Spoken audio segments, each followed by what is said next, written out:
Final day in Seattle for the Rockies. They played 2 at home against the Mariners, lost last night 5-0. And this is an early afternoon affair, 12:40 local time at Safeco Field. The Rockies and Mariners, the roof is open and blue skies overhead as the Rockies will play another interleague game. They've played 3 against Minnesota, and this will be their 4th, as we were talking about, against the Mariners. Trying to snap a little 3-game slide. They're going to see a guy they're familiar with, as we were discussing, Yovani Gallardo, who's 2-5 this year with a 5.76 ERA, and in his career he has a 5 ERA against Colorado. There's Charlie Blackmon. He'll lead things off. 3.26 average for Charlie. Rockies held to 4 hits last night. Over the last 3 games, they haven't swung it like they have through most of May. And welcome to June, by the way, everybody. Here's the Southwest batting order this afternoon. It's Blackmon, LeMahieu, Arenado. Cargo, great numbers against Gallardo. Mark Reynolds will bat 5th. Gerardo Parra starting in left field. Then Ian Desmond at first base. You notice that Reynolds DH today.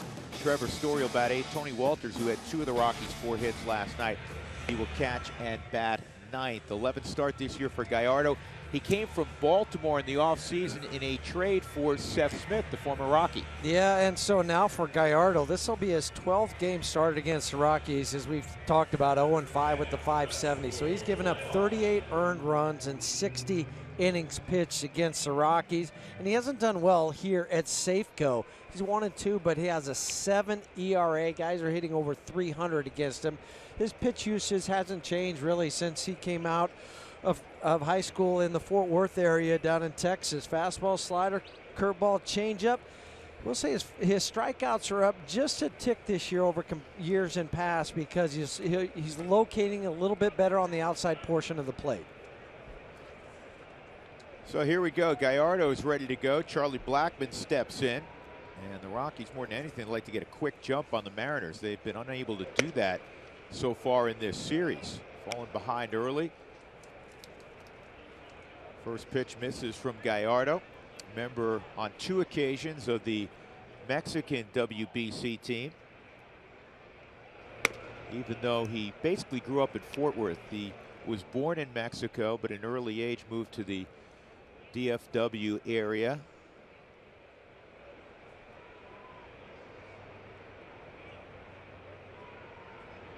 And Gallardo, who used to have a real big fastball, he doesn't have the velocity that he once did. This guy's really been a very good pitcher. You look at his overall record in his career, he's won 110 games. Only lost 88, 3.85 ERA, 277 starts out of the 280 appearances he's made. This is down the left field line, out of play. You know whose numbers remind me of Gallardo? Different era, different, I don't want to say era, but different time frame. One was right-handed, one's left-handed. Buddy Black. I mean, Buddy won 131 ball games in his career. Well over 500 as a pitcher. One point in time, Gallardo, #1 starter with Milwaukee. Well, he had 17 wins in 2011. That was a career high for him. 2-2. And this is a rocket, but right into the shift. That is Gene Segura. And again, the Mariners are one of those teams, Houston's like this, that shift quite a bit. The Rockies were like this for a couple of years. They don't shift nearly as much. Segura's been outstanding, acquired in the offseason from Arizona by Jerry Dipoto. He's been anchoring down shortstop. Taylor Motter out of Coastal Carolina. He's in left field. Heredia moves to center. That's where he played in Cuba. Ben Gamel's in right. Seager, Cano, Valencia wrap out the infield. And it's Chooch, former Philadelphia Phil. Carlos Ruiz behind the plate. DJ takes a strike. LeMahieu is 1 for 6 with an RBI in his lifetime matchups with Gallardo.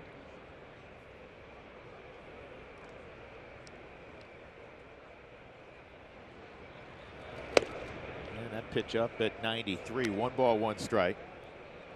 Rockies have been limited, Huey, to just 18 hits the last 3 games. And by and large, they swung the bat exceptionally well in May, especially with runners in scoring position. And you would have thought at least the first couple days and really the first day, you know, they could have gotten after the starting pitcher. Miranda, the left-hander's got some decent stuff. Last night, James Paxton was off the charts. Yeah, but the first day they're facing, with all due respect to Sam Gaviglio, but he's probably more going to be a journeyman type of kid, not overpowering stuff. 2-1, and that's in there, 2-2.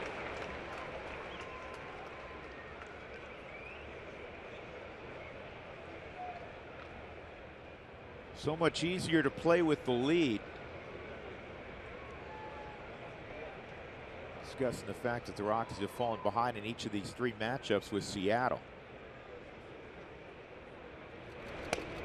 And he gets LeMahieu 2 outs. Yeah, it's hard to play catch up. It's hard to play where you feel like you're swimming upstream. And it's been early in the games that's happened too. And the Rockies tail off a little bit offensively. What's going to happen over these last 3 days has coincided with Seattle, a team that had been struggling offensively, and they're now having the best little run of their season with the bats. Yeah, they're on a mini 4-game winning streak, and that ties to the longest winning streak of the year. Nolan takes the strike. He's seen Gallardo just one time, 1 for 3 with a home run against Gallardo. Nolan 1 for 11 in the series.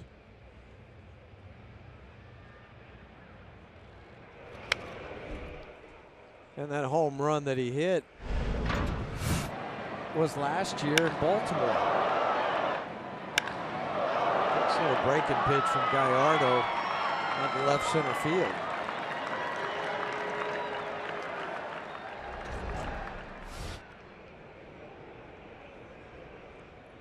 So Gallardo's ahead 0-2.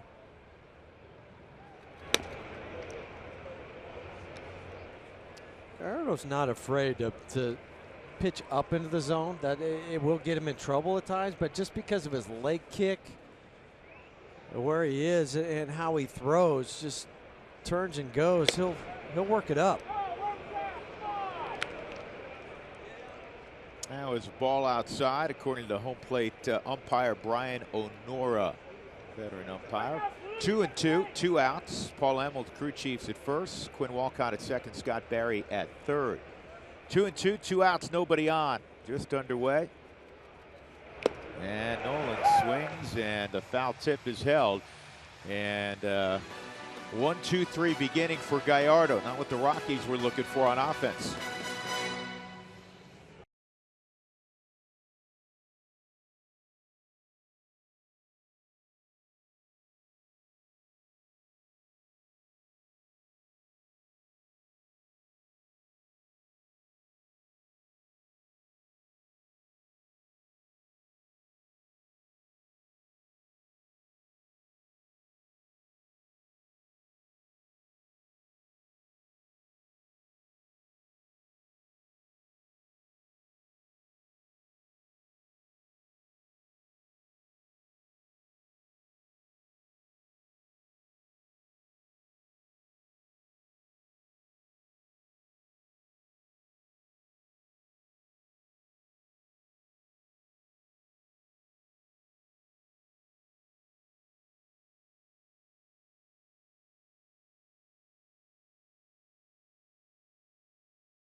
Kyle Freeland will have to deal with Gene Segura first. He's hitting .344 at 42 ball games this year, and on-base percentage close to .400. The Southwest batting order for Scott Service will feature the following 8 after Segura. In the 2 spot, Danny Valencia, he has really swung it well of late. Pretty good May for him as we turn the page into June. Robbie Cano, Nelson Cruz, Kyle Seager had a multi-hit game last night. Guillermo Heredia at 299. Taylor Motter's got popped, 5 home runs. Kid comes off the bench. Ben Gamble and Carlos Ruiz.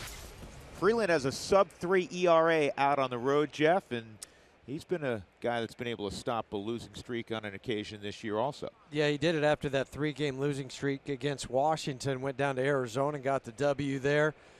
You mentioned the road ERA at 289. That's 6th best in the National League. His ERA is 13th overall.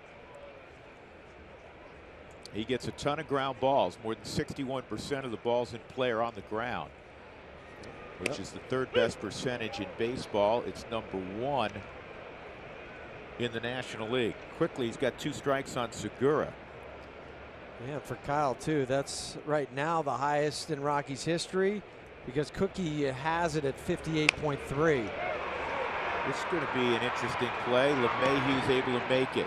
That's interesting for a lot of players, but not DJ. Evidently not, because, you know, you had sideways spin and he had to go a ways to get it. Segura gets up the line, but as you said, DJ handles everything. And with this ball being in on the hands of Segura, it'll have some opposite spin. So DJ had to go get it and then make a throw where he's twisting his body. Wasn't as difficult as a play he had last night where he was like 10 feet from the line down the right field line. That little graphic you're looking at, that's not this year because Mark Ellis is retired, Scott Fletcher retired. That's all time. And then for me, because that tells a part of the story. The other part is range factor. DJ gets to a ton of baseballs, especially going to his left. He's as good as anybody I've seen going to his left. And sliding to his left, making those catches. You know, I played against Scotty Fletcher a number of years when he was with the White Sox, with the Rangers. Prior to that, he didn't have the range that DJ had. And Scotty's sitting 5th. You know, Mark Ellis was a solid player. Not the range, though. 0-2, and that's fouled off.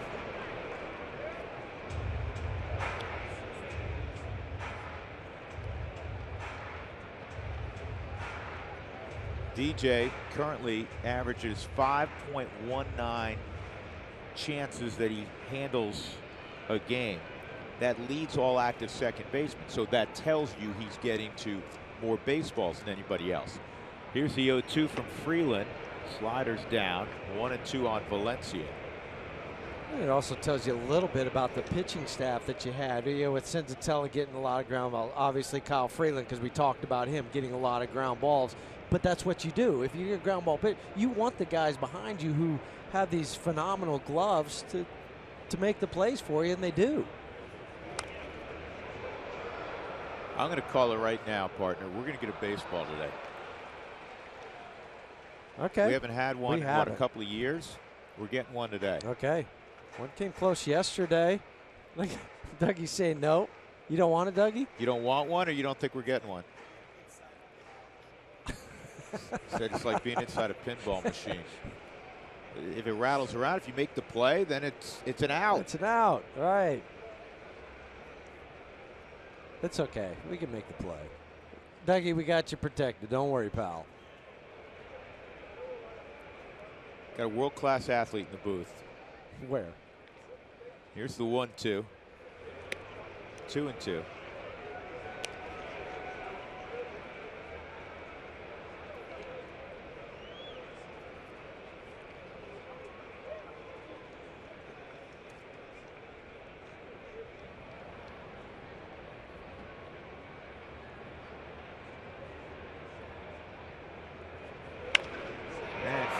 Induces a pop-up to right. Carr goes sprinting in, chops his steps, comes under control, and flips to LeMahieu. 2 gone. Here's the Rockies with the gloves today. Parra's in left, Carr going right, Blackman in the middle in the outfield. Arenado still errorless baseball this year. He had that turned around, that error he made earlier this year got turned into a hit yesterday, if you missed that story. LeMahieu, Desmond playing first, and Walters behind the plate. And one other bit of information, Ryan Hannigan is fine. We told you yesterday. Ankle a little bit sore, but he is plenty good enough to go if needed. 2 outs, nobody on. This is Robinson Cano, speaking of good second baseman. His offense has always overshadowed his defense, but he's a really good defensive second baseman. Really smooth. I mean, just cool, smooth. Cool, calm, and collected. There's nothing that seems. He'll catch a ground ball and just casually flip it over to first base. I mean, he doesn't eyeball you and watch it as the runner's running down the line, you know, like a Manny Trio. Because Manny used to just fire it over there then. And I'm trying to remember, I've never asked Robbie this. I assumed growing up that he played shortstop. But, you know, DJ was a college shortstop, moved over to the right side. But when you think of Cano, you just think of, hey, second base. That's where he's played.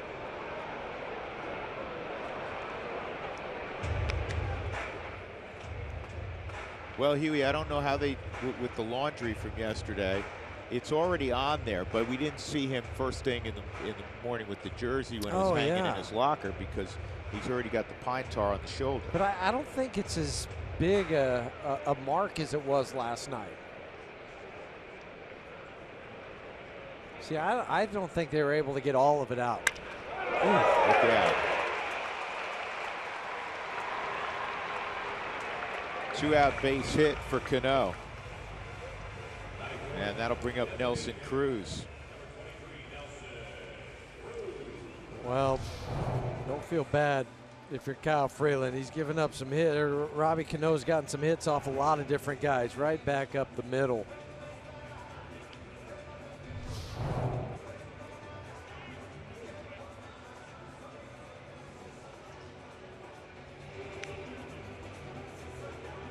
So Cruz steps in. Nelson had a hit in last night's game, also struck out a couple of times.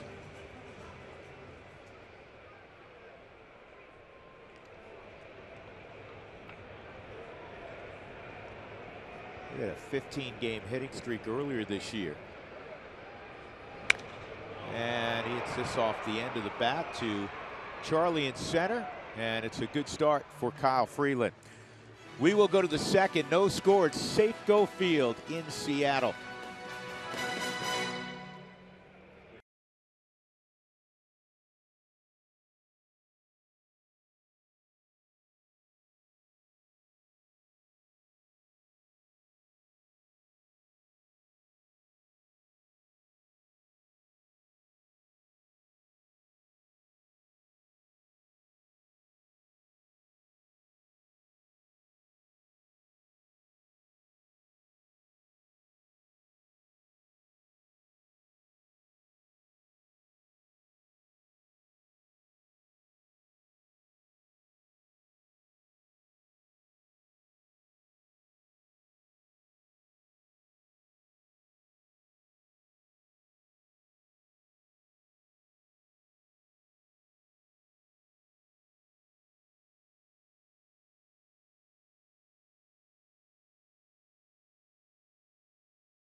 Colorado Rockies baseball on Root Sports is brought to you by the 2017 Toyota Tundra in your hometown Toyota stores, and by Southwest Airlines. Yes to low fares with nothing to hide. That's transparency.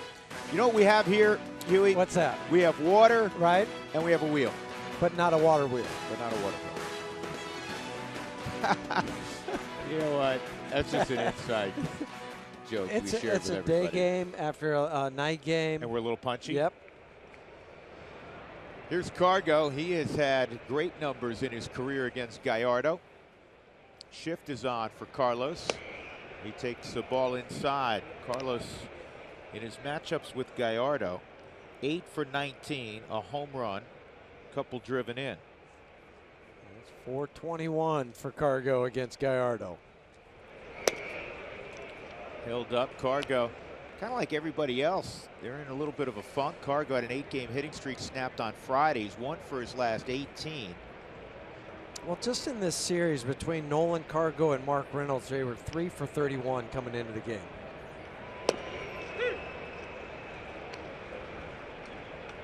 So as he said in our open, you know, you're not getting the pitching that you got for a few days. He said the offense isn't hitting. He included himself. Yep, right away. Yeah.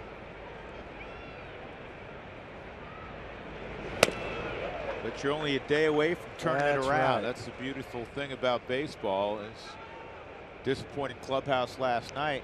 Go to sleep, wake up, and you're in the clubhouse again. And sometimes that's what you want, is you want to be able to turn it around right away with the day game.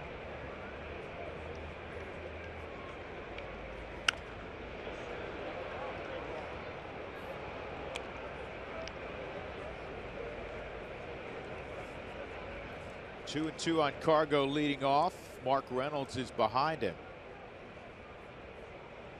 Giovanni Gallardo, 31-year-old.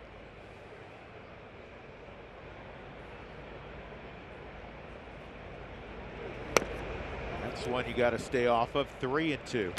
He likes to climb the ladder with the fastball. There's two pitches, top two pitches, the ones he throws most frequently, the fastball and the slider. Guys are hitting over 300 against it. So overall, the batting average is 286 against Gallardo.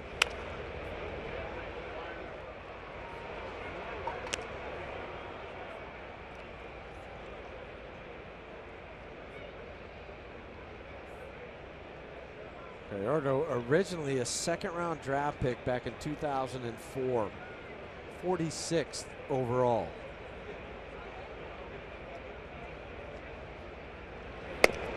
And a good start to the inning. Cargo a solid at bat. He'll go down to first base, and that'll bring up Reynolds.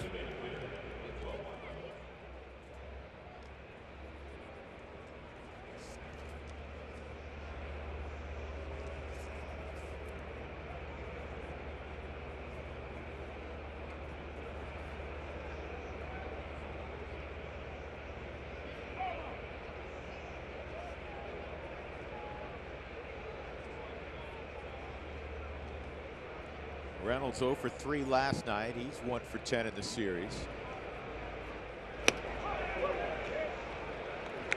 All the Rockies, for whatever reason, because the Rockies have won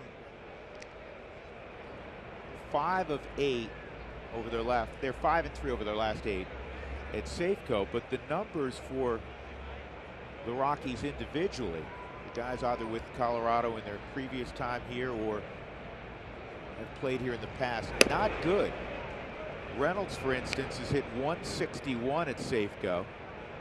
Parra is coming up a couple doors down, 083. Cargo's hit 111 here. Arenado is 1 for 17 at Safeco. And it has a good backdrop, so it's not like you can't see the ball coming out of the pitcher's hand. And we mentioned last year in particular, they brought in the fences over the years. But last year, more home runs relinquished here than at Coors Field. 331 down the line, 326 down the other line, and there's just a 376 in left center. Yeah, and that's where they brought it in too. There's just a couple spots in this ballpark where the ball doesn't go. You know, more into the right center field, closer to center field area that it won't go. But during the day, when the roof is open like it is right now, they open the roof about an hour before first pitch, right around 11:30, 11:35 today. They started to pull it back.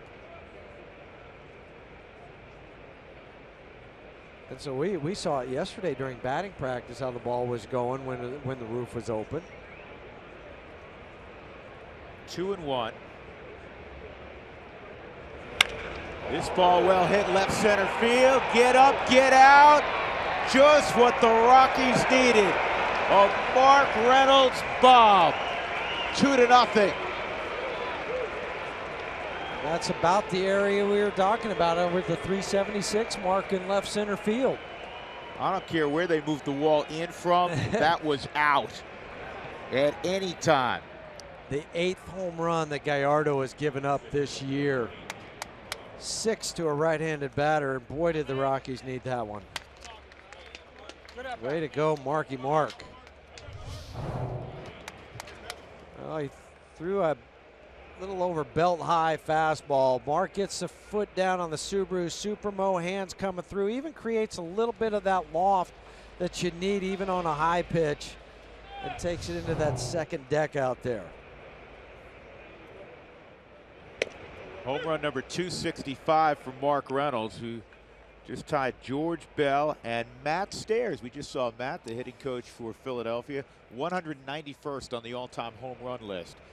A strike on Parra. He's also now leading the Rockies in home runs with the 14. Think about this. We were in the clubhouse earlier today. We ran a couple sound bites in our open, and one of them was from Mark Reynolds saying, hey, you know, it's 3 games. We didn't all of a sudden become a bad team. We're not panicked. We're not worried about it. It's baseball. We try to win every day. And Mark gets his club out to a 2-0 beginning. Parra stays off that 1-2. It's still 11 games over 500, 33 and 22. But that's what, with expectations comes some of this, though. Yeah. And expectations are good. Absolutely. They're great. That's one of the things Buddy Black talks about all the time. Hold yourself to the standard we have in here.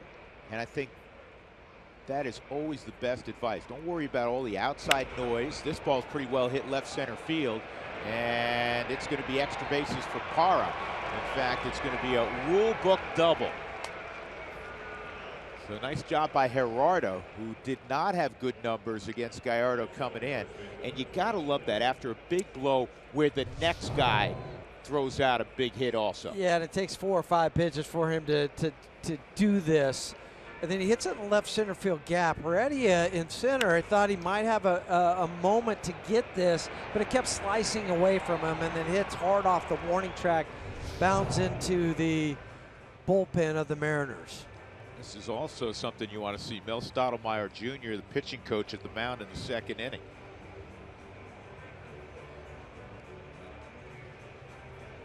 That home run by Reynolds, just the 4th home run that a National League DH has hit this year in 24 ball games, 24 road games for the National League. And the American League leads again this year 60-39. And you can point to the DH as one of the differences. I'm sure greater productivity. There's a bunt attempt by Desmond, which is play where he's trying to bunt for a hit there. He's trying to move Gallardo a little bit, but at worst, he knows he's going to move the runner up. And so that's a team at bat by Ian Desmond. Runner at third, 1 out. And when you've been a little starved for runs, you'll want to tack on this extra one. And I guarantee you played a long time in the big leagues. He did that on his own. That's not coming from the bench. No, he did it. He'll get some high fives down in the dugout. Now it's going to be up to Trevor, though, to make sure this is a team at bat, because the Mariners are going to pull their infield in.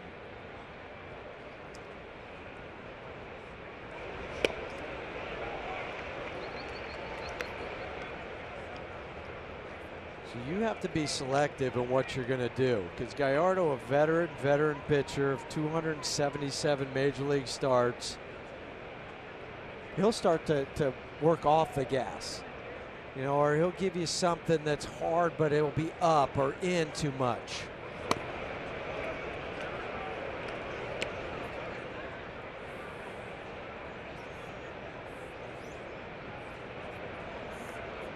The Rockies in this last 3, I want to keep saying it's a series, because to me it's a 4-game series, but it's 2-2, I get it, but they're 3 for 19 with runners in scoring position. Now Story's got to go in battle mode. This is where you try to take a page from how Mark Reynolds has kind of changed his approach the last couple of years with great success. And Trevor knows this. I mean, you know this when you're 12, 13 years old. You got to get the ball in play here and hopefully get the ball to the outfield even though you're behind in the count. It's the old line, maybe just spread out just a little bit. Just think about using your hands, staying back, use your hands. It's a tough block, and obviously a terrific block by Carlos Ruiz. Tougher when the ball bounces that far in front. And the way they water here too, like a lot of ballparks, they'll water right in front of home plate, so it's a little softer than what you're going to get in the batter's box or right in front of the plate. Works out well for Kyle Freeland. He's a ground ball pitcher. That's why they do it. You see the different color. That's because they water it more there.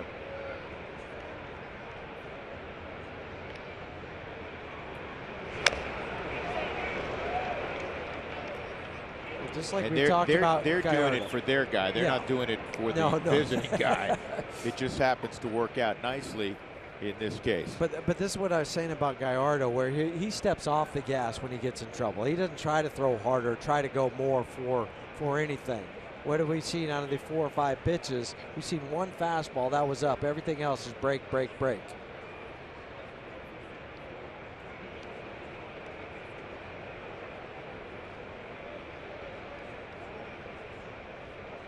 Gallardo this year has an ERA in the first and the third inning well above 7. The Rockies getting after him here in the second inning. 2-run home run by Reynolds. 2-2 count on Story with Parr at third. That was the pitch at 95. Good pass by Story. The swing was under control. It was a good swing.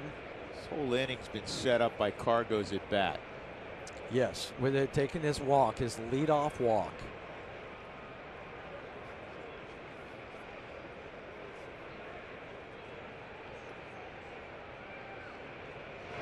And a base hit to left. Great at bat for Story.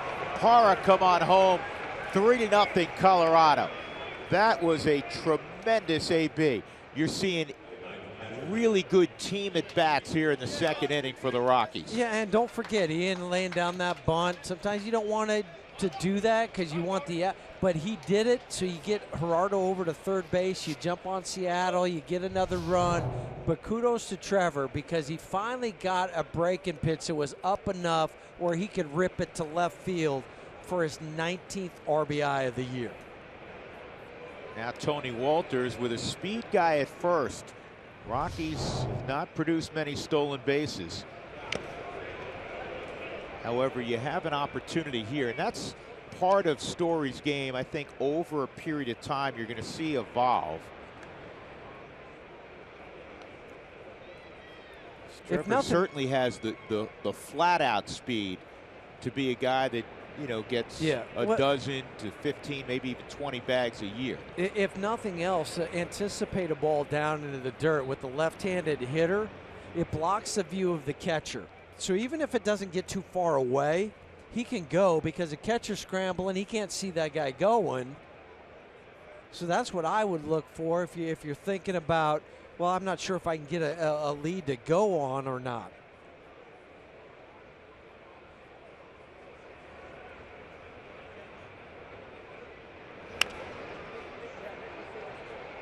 This is going to be out of play.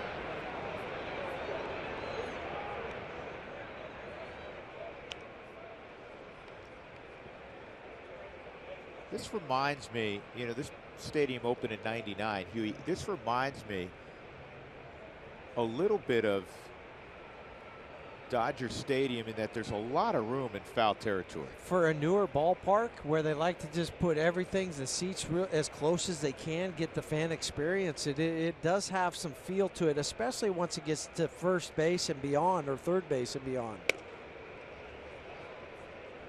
All right, 1-2. Tony Diaz walks over to Trevor Story.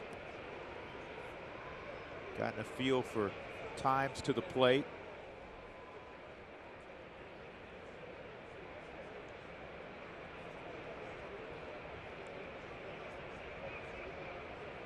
Story goes. Good jump and a base hit to right.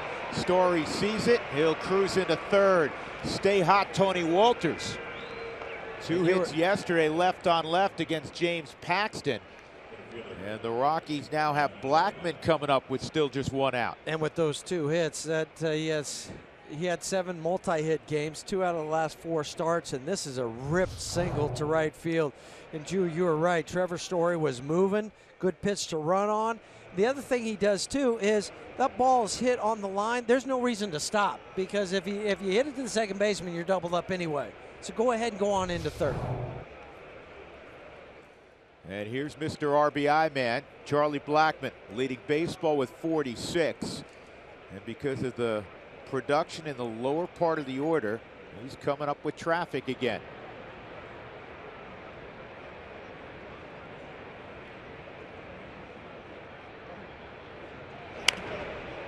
Charlie, his first time up, couldn't hit the ball any harder, but it was right at Gene Segura in the shift. He was positioned behind the second base bag. Well, and now with the runner at first and third, he's not going on to that side of the bag because Seager has to stay closer to third base.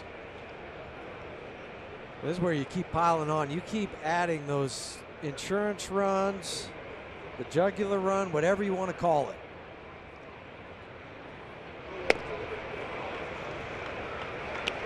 That was pitch number 30 in this inning for Gallardo.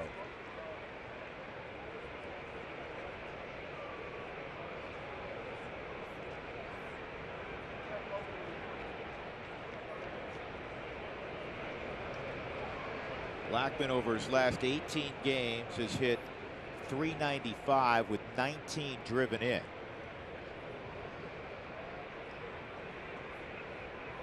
Reigning player of the week in the National League, could be the player of the month.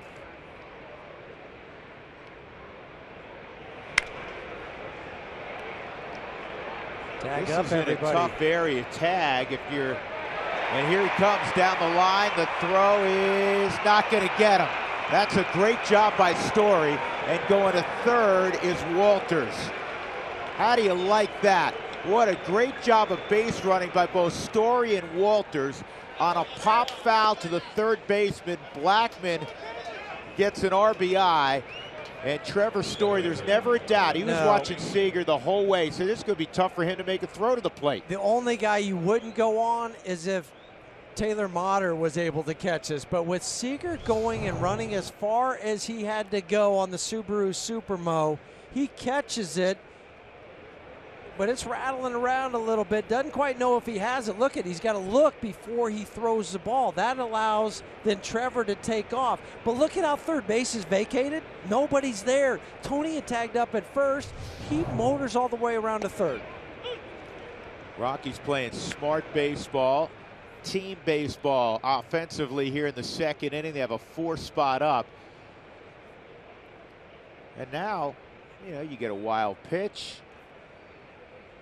pass ball, anything like that. You got a runner less than 90 feet away in Tony Walters. And you always like the sac flies that you get on a ball that the third baseman catches. Those are always nice sac flies. Sac fly, F5. Yeah, every once in a while you'll see one of these down the first base line, third base line, when an infielder's running with his back to home plate. It's just he's got to spin and throw and throw accurately. He beat the throw on its own. The other thing I really like, the route to the plate that Story took, Huey. He made sure that he ran it basically the same line that the ball was coming in from. The other thing he did too is because the ball was in foul territory, he opened his body that way. So he tagged up with his right foot instead of his left foot looking over his shoulder. 2 strikes on DJ. He launches this foul. DJ, the 8th Rocky to hit here in the second. Rockies went quietly in the first. In fact, Gallardo was dominant. Blackmon hit the ball hard, but then LeMahieu struck out and Arenado struck out. It goes back to Carlos taking the walk to start this whole inning off. And it wasn't a 4 or 5 pitch walk. It was a 3-2 pitch, a couple foul balls. It was a good at bat.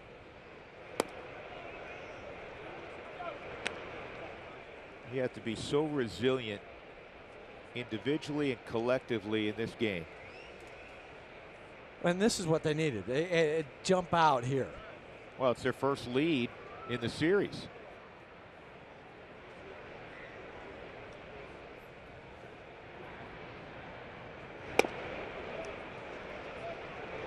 And now he's at 52 pitches, Gallardo. 15 in the first, and now it's just gone way up. And his last start, he lost at Fenway. He went 5 1/3.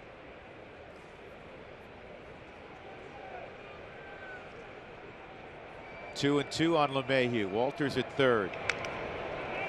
Let's go back to that play just a moment ago. That pop-up that we were talking about down the left field line. First, Trevor opening his body so he tags up with his right foot so he can see the play, but then see the route he's going.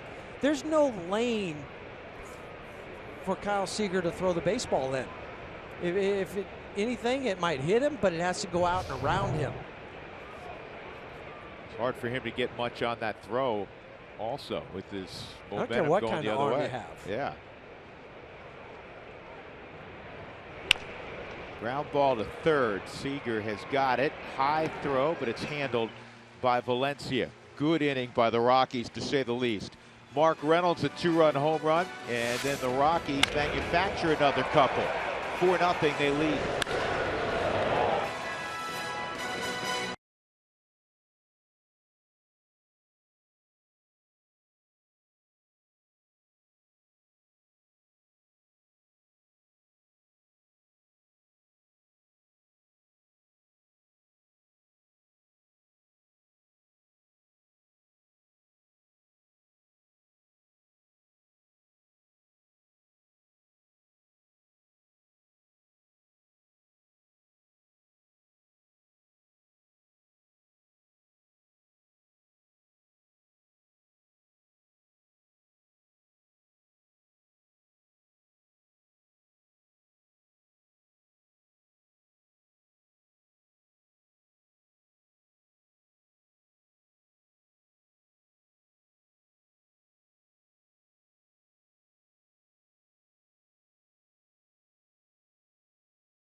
Bottom of the second, the Rockies have a 4-0 lead.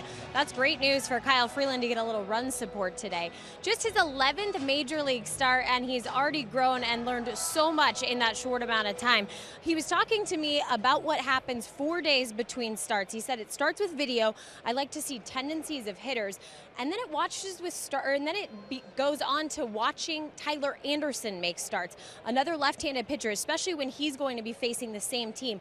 He saw Tyler face the Mariners on Tuesday. Not a great outing for Anderson. 5 innings pitched, 11 hits, 6 earned runs.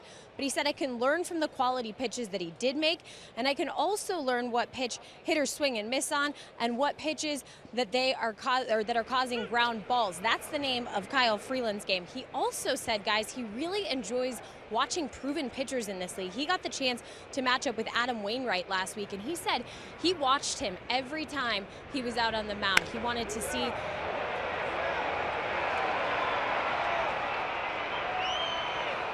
Charlie makes the catch there. He wanted to see exactly how Wainwright handled himself, the nonverbal communication he gave out on the mound. He said he learned that he had such a steady demeanor, and that's something that he can really take away, the calmness of the game. But we've already seen a little bit of that from Kyle Freeland. I just think the way he observes this game has really helped him mature just in 11 starts.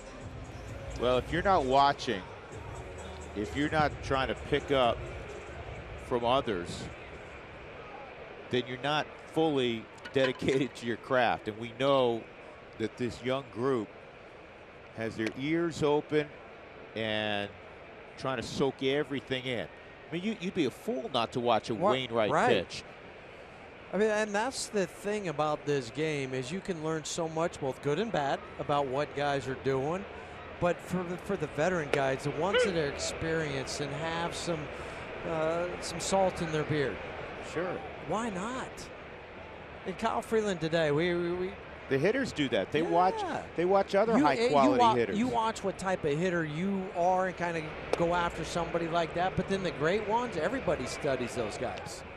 Well, you know what makes them so great? Sometimes it's just their God-given ability, where the hand-eye coordination, whatever it may be. But you can also pick up little subtleties with their mechanics. That's foul. Nolan practices with the bare hand. But to Jenny's point, I mean, we were in the clubhouse today about 10:30, 2 hours before, and Kyle was sitting there looking at his iPad, and he had all the hitters of the Mariners, and he was just going through those. And you know, of course, we didn't go up and bother him and say, "Hey, what are you looking at? You watching movie?" No, he was looking at the hitters, and really studying in depth and knowing what kind of pattern he wanted to go and throw to. This ball's well hit to left field. Parra is going to watch it sail out. Fourth home run for Guillermo Heredia, and it's 4-1. On the first 7 games for Kyle, he had only given up 1 home run, but now in the last 3 plus, he's given up 5.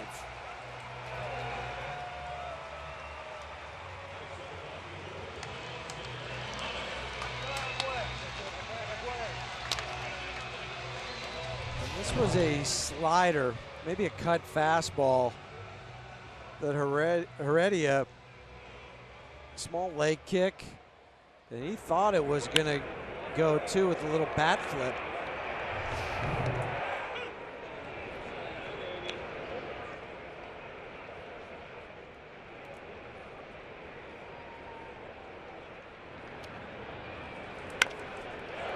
Well, that's 3 balls barreled to start the inning as Mata rips one to center field.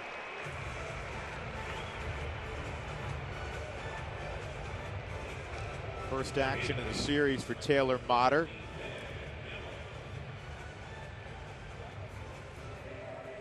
That'll bring up Ben Gamble. Fans, join in on the conversation. Send us your statements, your questions. Use Twitter or Instagram. Include the hashtag Toyota Talk.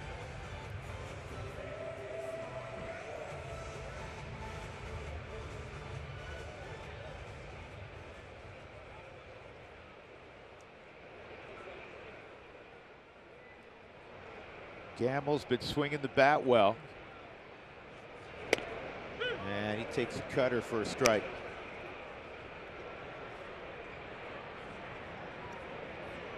Not all home runs come off of elevated pitches. However, in his last 5 starts, Freeland is throwing up in the zone more than he did in April. And because of that, you're going to have some more home runs that go up. I mentioned the number just a moment ago. But here's a case for him where if you can get it down in the zone, you get the double play, get your offense back up.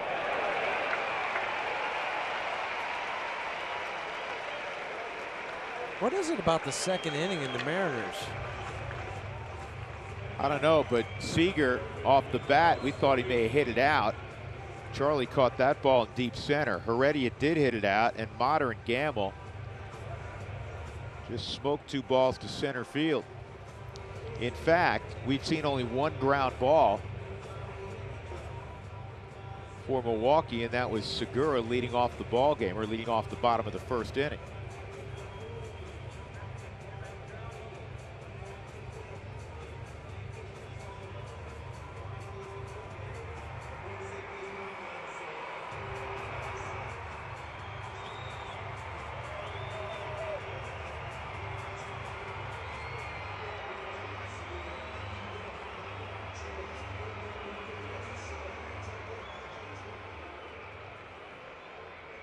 Nine-hole hitter is Carlos Ruiz.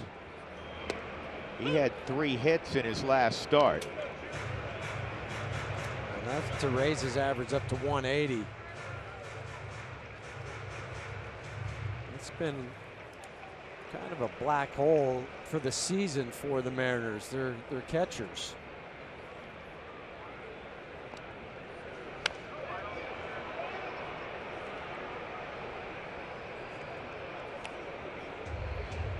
Ruiz just 1 for 20 here at Safeco. He has played in over 1,100 games.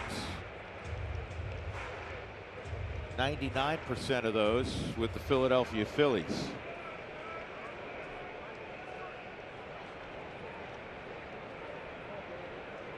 Popular figure at Philadelphia. Key element, the great success they had.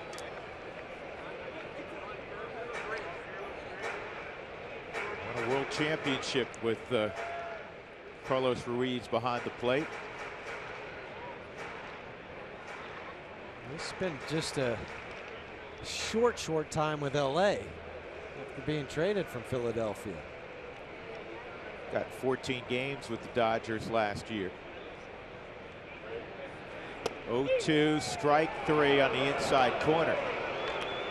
And Chooch not pleased with Brian O'Nora's call. That's the first strikeout of the game for Freeland. Out number 2 in the second, and now you have to deal with Gene Segura. Clearly in the Subaru strike zone. This guy's in my Justin Turner category of the least favorite people you want to see come to the plate against the Rockies, especially with men on base.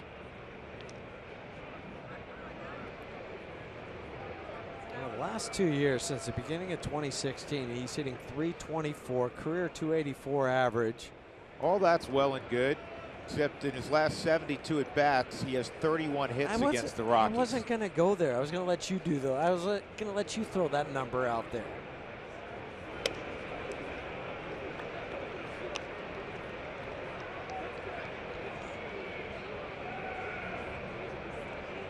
It's a good lineup that has gotten hot. 55 hits over their last 4 games coming into today. 2-0.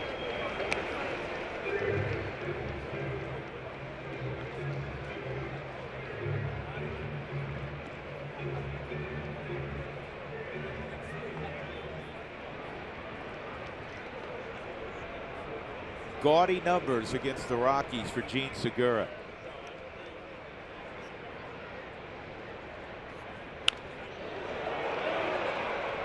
It's one of those guys, Huey, you played with guys like this and against guys like this.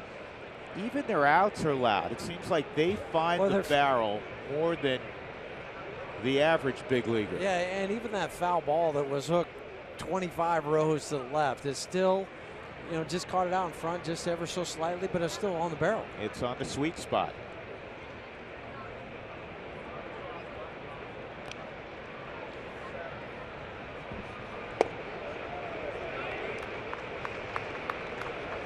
Tried to go in and missed. 3-1.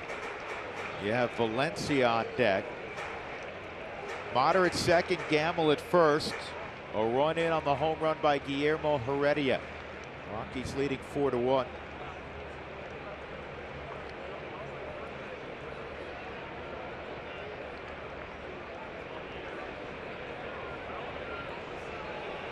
We have good speed both at second and first.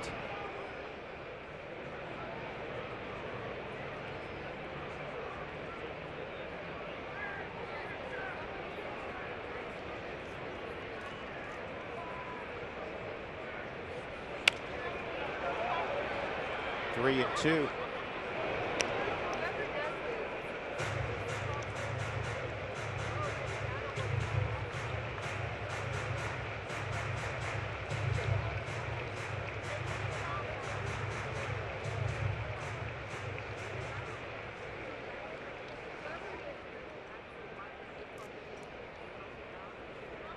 He'll stay with a fastball, maybe a cut fastball, the Segura.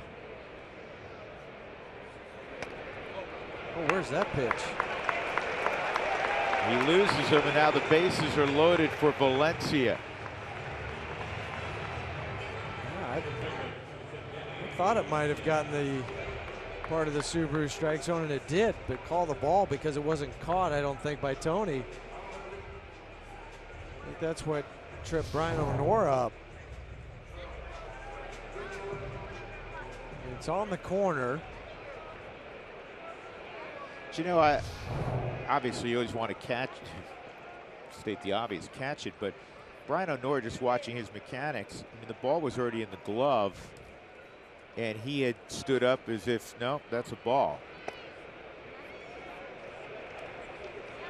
So every time Brian comes out of that crouch every time, acting like you think he's going to call it a strike, but he doesn't. That's just the mechanics of his umpiring behind home plate.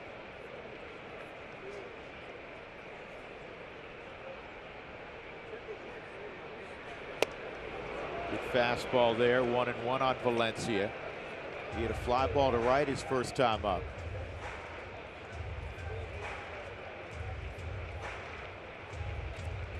These are the big outs that Freeland, Marquez, Senzatella in particular have gotten with great regularity in the first 2 months of this season.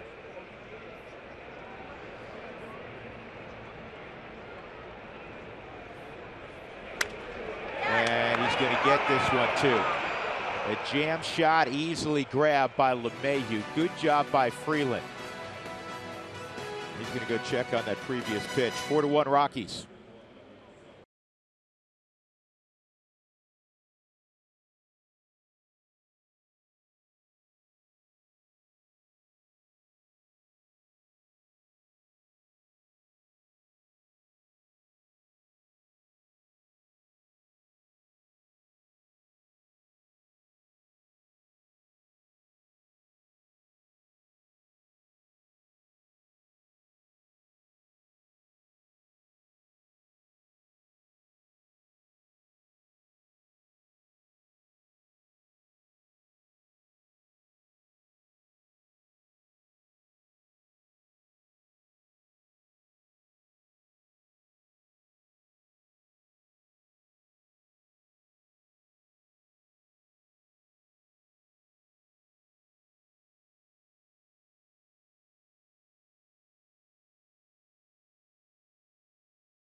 Speed challenge question. Go to @RootSports_RM to cast your vote.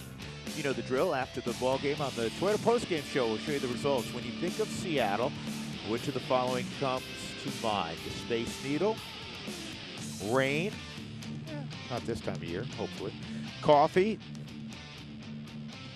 grunge music. For me, what do you got?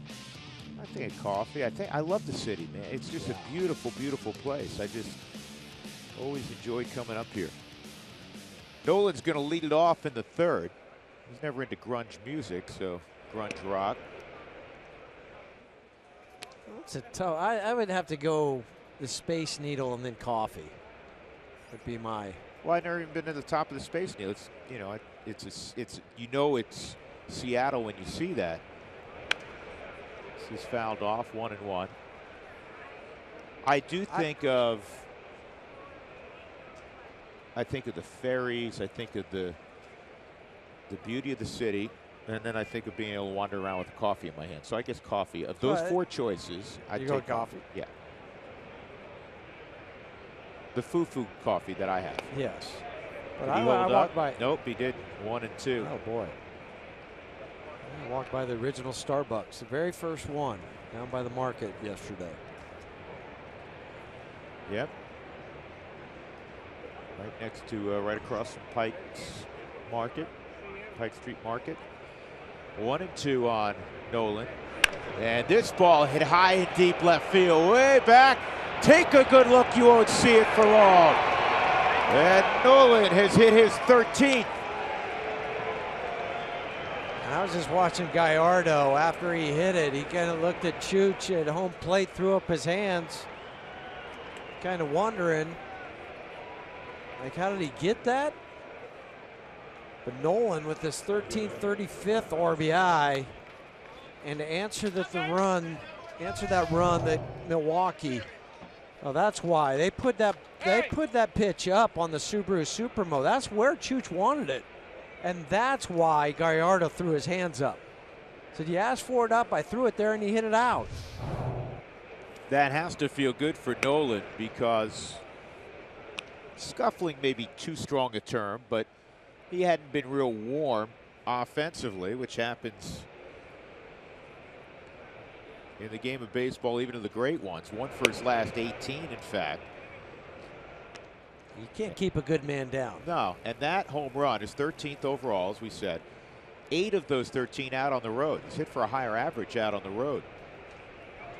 2-0 on Cargo. He got the rally going last inning with a walk.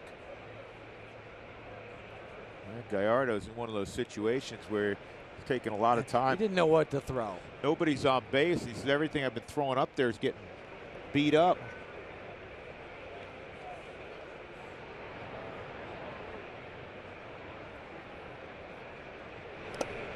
And it's 3-0 on Gonzalez.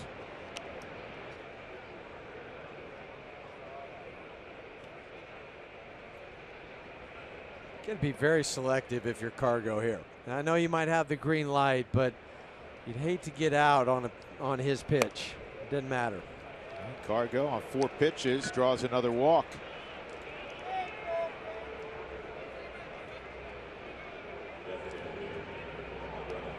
We always say this, Huey. Hitters know who they've excelled against. Pitchers know the guys that have excelled against them. And Gallardo wants nothing to do with Cargo. He's hitting over 400 in his career against him. That's why he's walked him twice. Yep. Mark Reynolds hit an absolute missile to left center field. 2-run home run last frame.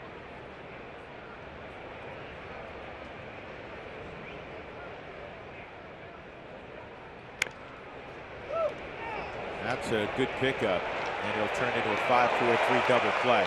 Good play by Kyle Seager. It was a really good play because Cargo, he couldn't go anywhere at first, because with that humpback liner, is it going to stay in the air long enough? If he catches it, if he takes off and runs hard, then you could double him up over at first. But when he picks it on the short hop, then it's a double play.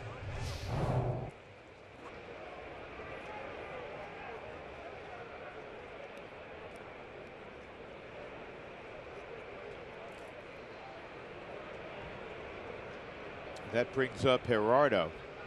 Parra booming double to deep left center and would eventually score. And the 4-run second for the Rockies. Colorado up 5-1. They've hit a couple of home runs.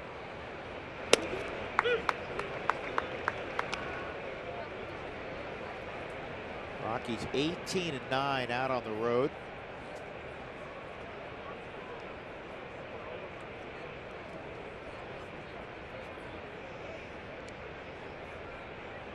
The other good number, they're 26-5 when they score first. And that is another shot to left center. And Parra takes an aggressive turn. Will go back to first base. Parra is 12 for his last 22. Buddy's done a great job of getting starts for Parra because he realizes he's got to keep him active. Well, and Parra has been the Rockies' best offensive player, even though he doesn't necessarily play every day. But I think that's the great plan for Gerardo, because you play him in left field when Ian moves to first. If you need to give Cargo a day off, you put him there. With the DH, he fits in nicely. And when I say best player, I mean of late. Over the last 10 ball games, he's been their best offensive player. Well, along with Charlie, obviously. 2 base hits today were prime examples of that, because he goes to left center field against Gallardo, and then they have the shift on. He wasn't looking to try to hit it through the shift. I'm going to take what they give me and just take that base hit to left field. What a no on Desmond. He had a sac bunt his first time. Well, Casey Lawrence, the Rockies saw back in Denver, is getting up now. 67 pitches for Gallardo. With 2 outs. Yep, 2-0 count for Desmond to work with.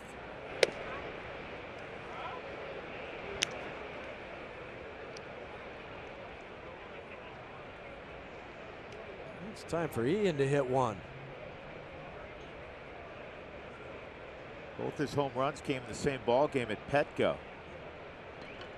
against Jared Weaver.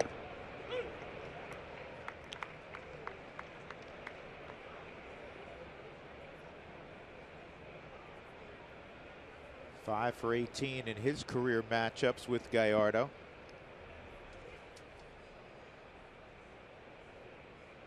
He had a 7-game hitting streak snapped last night. Parra takes off, and it's ball 4.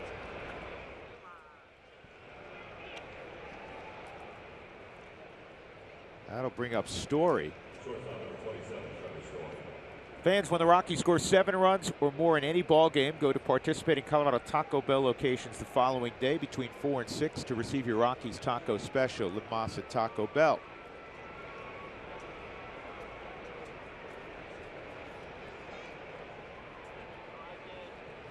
Story had a terrific at bat in the 2nd inning.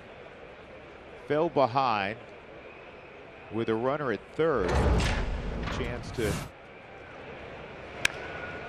bring him in with the infield in, and finally worked the count to 2-2. Got a breaking ball, and he ripped it, as you see, to left field to drive in a run. His 19th RBI. And that was aided by Ian bunting Gerardo over to 3rd.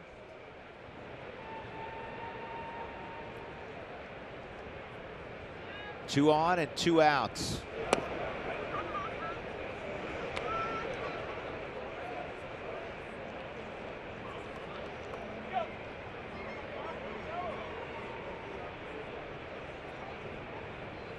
(17 of his 28 hits this year for Trevor have been extra base hits.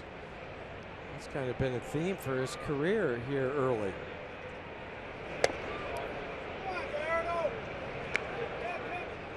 And Gallardo continues to fall behind.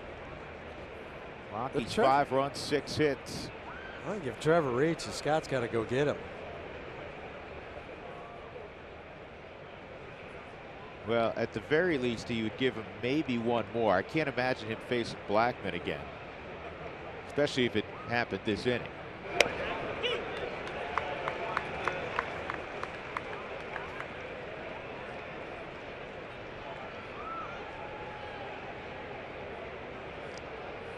Three and 1 on Story. Infield straight up, outfield straight up. Parra and Desmond aboard.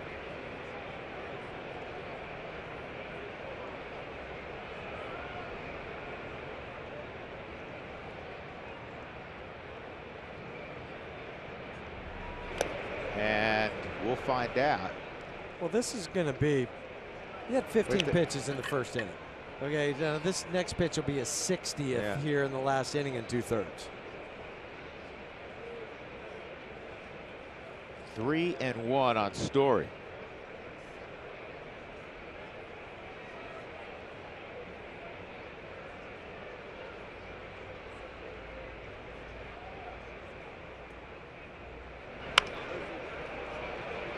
Shallow left.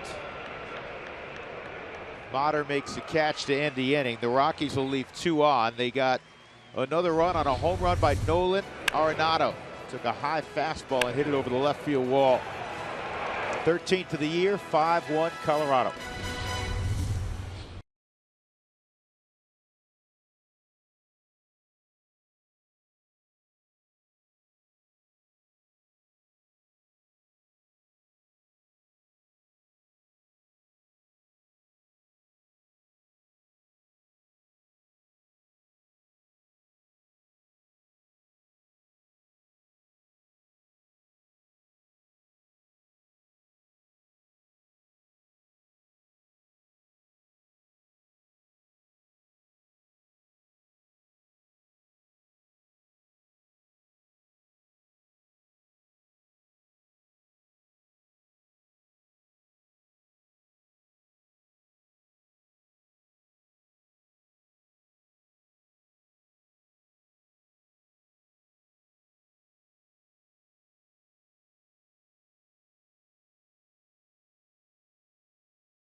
Indians make a rare appearance at Coors Field June 6th and 7th. That's Tuesday and Wednesday of next week. You can purchase your tickets online at Rockies.com. Quick 2-game set after the Rockies return home from San Diego on Sunday. They have an off day on Monday. Played Cleveland, but I'm loving the score right now, 5-1 for the Rockies as we head to the bottom of the 3rd inning.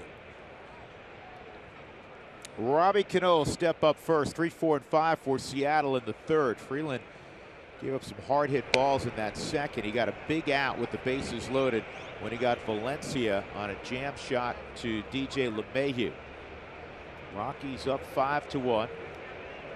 They've out hit Seattle 6-4, but the Mariners enjoying their hottest spell with the bats this year. They won 10-4 on Tuesday, 5-0 yesterday. 6th shutout this year for Seattle. The Rockies have been shut out 6 times.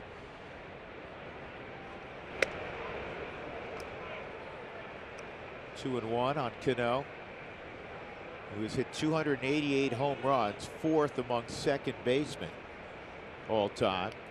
Jeff Kent, number 1, he hit 377. Rogers Hornsby hit 301. Hall of Famer Craig Biggio, 291.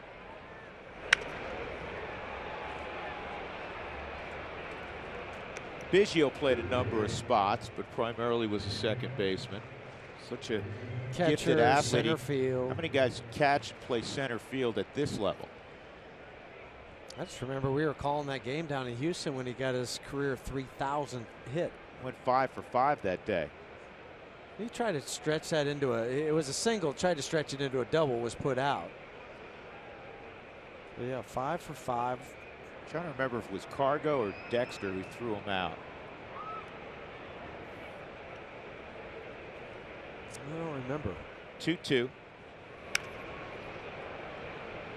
What I do remember is the game was stopped, as it should be, for a ceremony on the field, and he wouldn't start speaking until he got one of his best friends to come out of the suite level and get on the field with him, and that was Jeff Bagwell. Yeah, he had his family there, his kids. Jeff came down, some hugs all around. And that fastball misses off the corner at 94. It's 3-2 on Cano.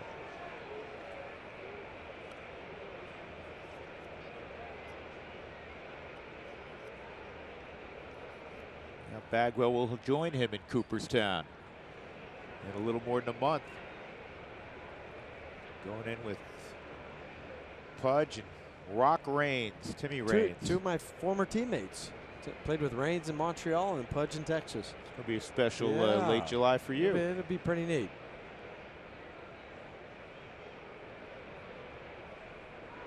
3-2, and he got him. Struck him out with a little extra mustard, and that's strikeout number 2 for Kyle. Cano was looking up at the big board. If you're wondering what he was looking at, he wasn't staring Kyle down, just wanted to see how he missed that. That fastball away from Cano, and he was tardy on that swing. Second strikeout today for Kyle.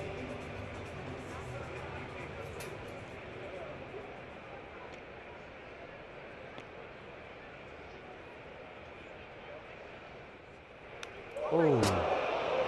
Whoa.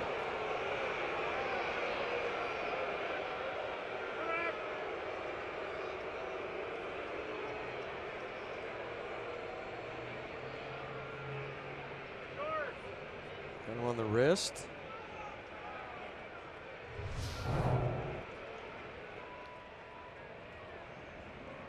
This ball on the just back keeps of the cutting, hand.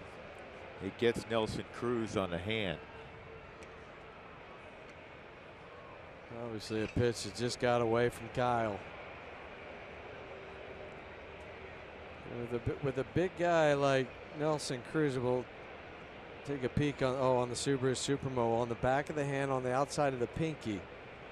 But you still have to pitch him inside so he doesn't get his arms extended. That one just held on too long.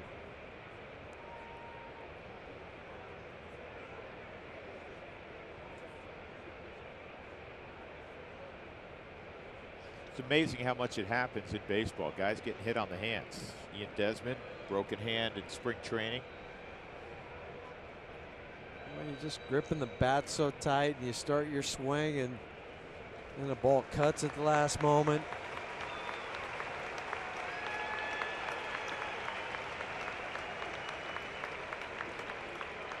So with one out, Cruz will go to first.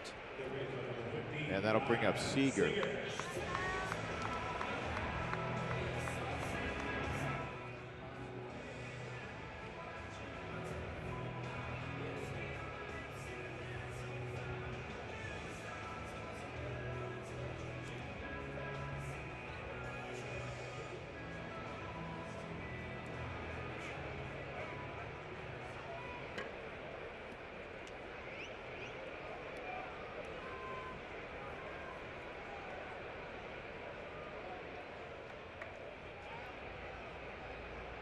Seager hit a deep drive to center field. Charlie tracked down.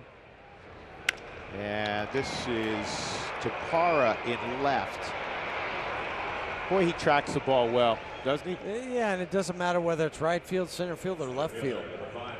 He's got a feel for how far he needs to go, what he needs to do mechanically, open up. Do I need to run to a spot? It's one of many reasons that Jeff Bridich went and signed Gerardo a year ago.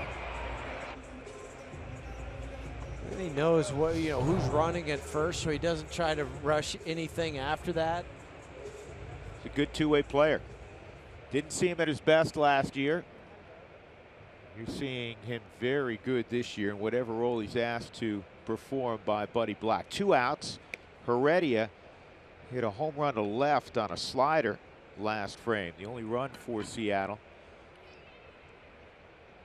This guy's been a nice find for Jerry Dipoto. Good defender. Swung the bat well. That recent road trip, a 4-4 trip for Seattle. He really had a good offensive week. That monster home run in Fenway. Left the ballpark.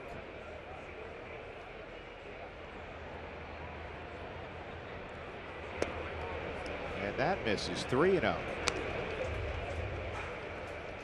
We mentioned last inning on the way to the dugout, and there's nothing wrong, pitchers do this all the time. Kyle Freeland visited with Brian O'Nora, and I'm sure he wanted to say, where did I miss in your mind? Because he felt like there were, a couple of borderline pitches called balls. And that will push Cruz to second, and it'll bring up Taylor Motter, who singled to center his first time up. And you don't see it very often for a young guy to do it. You'll see more with the veteran pitchers that have been around. They have a relationship with these umpires. But to me, there was nothing wrong with that. You're very respectful to the guy. You just say, hey, Brian, I thought that maybe caught the top portion, wherever it was. And he said, no, this is where I had it. Okay. Yep. Well, while the visit takes place at the mound, I want to take a moment to pass along condolences to a guy that our community lost.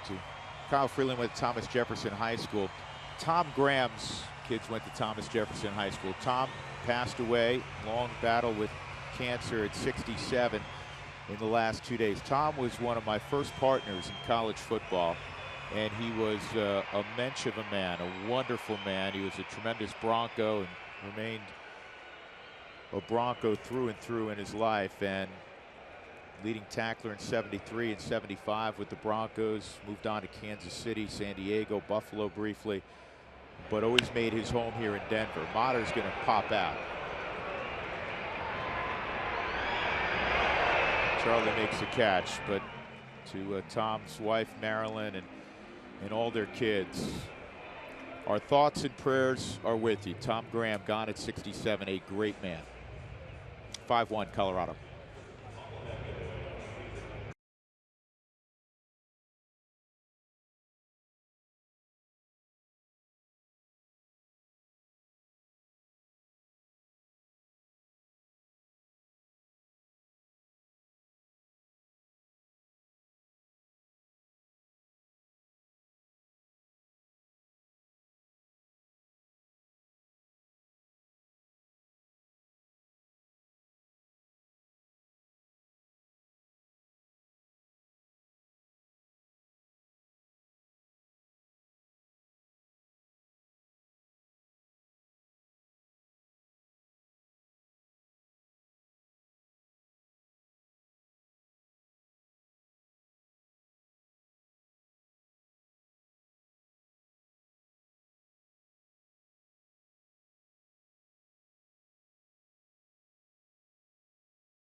took an extra day and missed that series, quite frankly.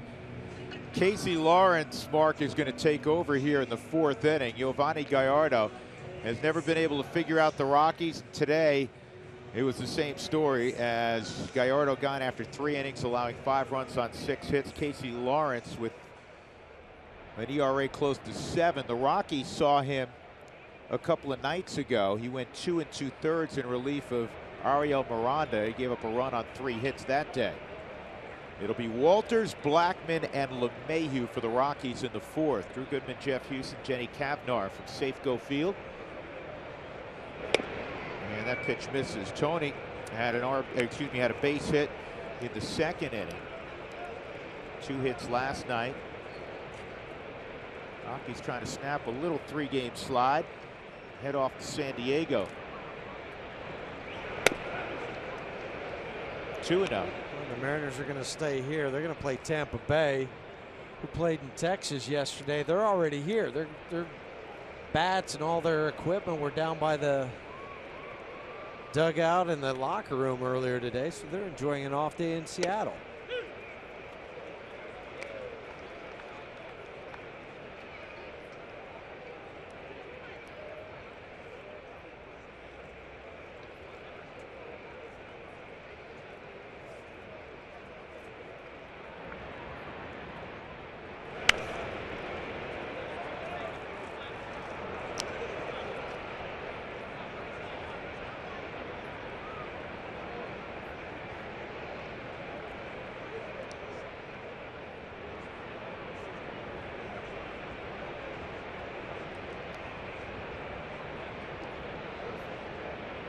Two and two.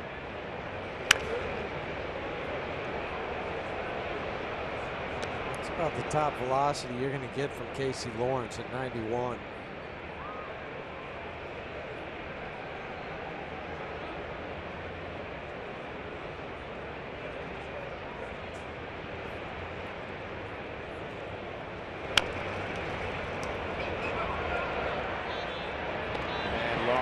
Makes the play on Walters. 1 out. Let's go downstairs, check in with Jenny. Yeah, guys, great news today for Rockies prospect Ryan McMahon. He was promoted to AAA Albuquerque. He's had great numbers at AA Hartford this season in 49 games, hitting .326, 32 RBIs.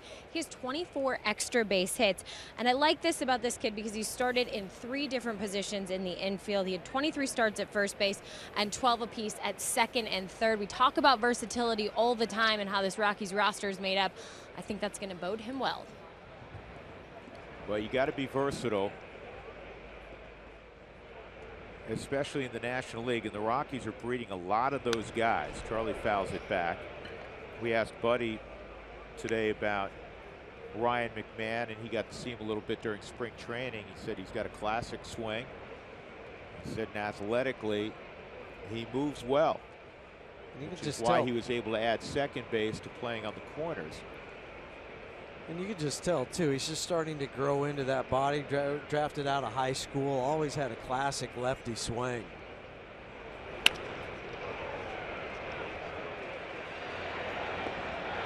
That's a good play by Segura. The shift has got Charlie twice today. 2 times. Well, Charlie's one time Segura was on the second base side. Ball sharply hit. This time he'll get it on the shortstop side. But enough arm strength, and also gets some help at first base from Valencia with the pick and scoop.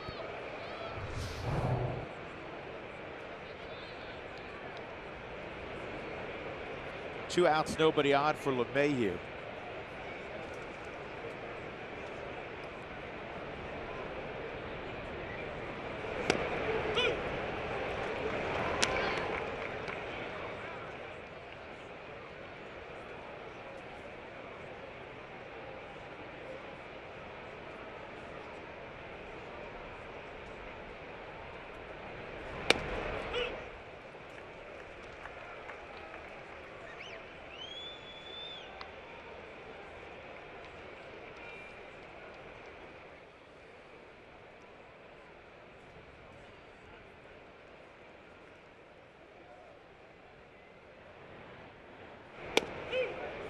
Called strike 3. Lawrence paints the outside corner, so he works a 1-2-3 fourth. Rockies have a 5-1 lead, middle of 4.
Rockies baseball on Root Sports is brought to you by Subaru. Love, it's what makes a Subaru a Subaru. And by the Wyoming Office of Tourism. Wyoming is full of adventure. It's time to find out if you are too. That's why travelwyoming.com. Your kid Jenny yesterday, she caught that fish on the first try, right? Yeah, she did it a couple times. Want to know why? Because she's an athlete. She That's is. why. Ben Gamble, Carlos Ruiz, and then the top of the order, Gene Segura in the 4th inning against Kyle Freeland. And a good slider for a strike. Freeland needs a quick low pitch inning.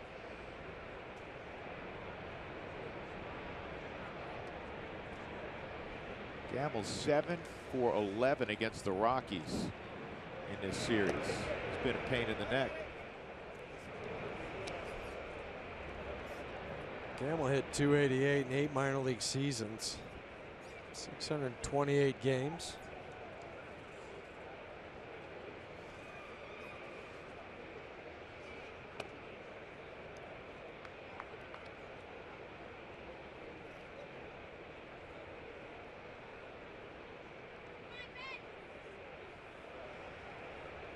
Two balls and a strike. That's a good pitch. A lot more depth on that. See, that's 2 different kinds of breaking balls. It's going to take 3 strikes. Tony just threw down, and he is going to take a ribbing. That is 2-2, says Brian O'Nora. 2 balls, 2 strikes. Tony was just practicing. He was. Maybe he knows right after this pitch he can throw down there. Whoa, look out. That got hit. Him. Freeland grazes Gamble. Second hit by pitch today for Kyle. He had come in and hit 3 batters in his previous 10 starts.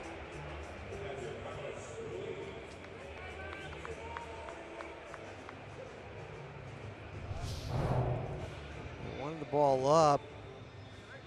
This is up and in. Another one went off the, looked like the hands. The Subaru Supermo.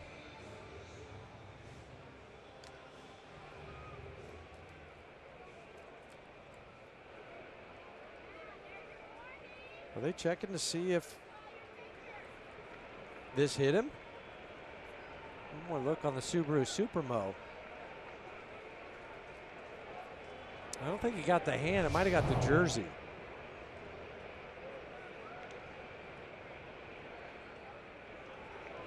Brief conversation. Nora goes back behind home plate. Ruiz at the plate. Double play candidate.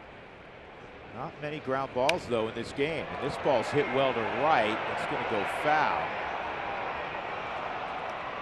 You're talking about a guy coming in, Huey, who is leading the National League in ground ball percentage. And the only ball on the ground was Segura in the first inning.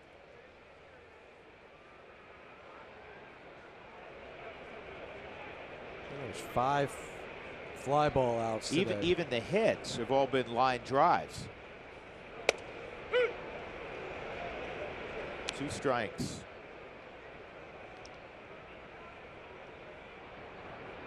Kyle's .343 ERA, youngest or lowest among rookie pitchers in baseball, starters.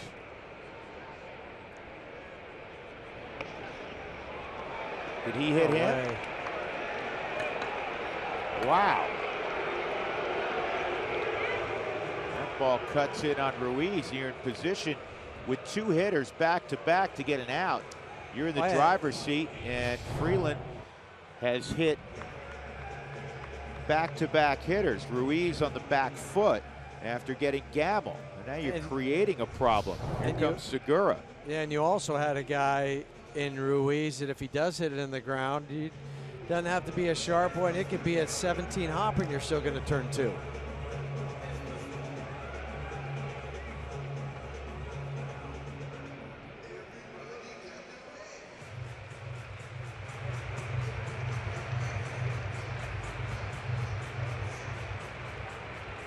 Segura ground ball to second and a walk.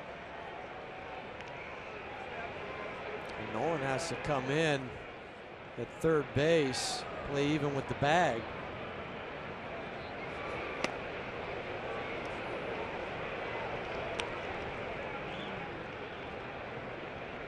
That pitch at the top of the Subaru strike zone, but not awarded to Freeland. I think there's been a couple to Segura up there that he hasn't called a strike.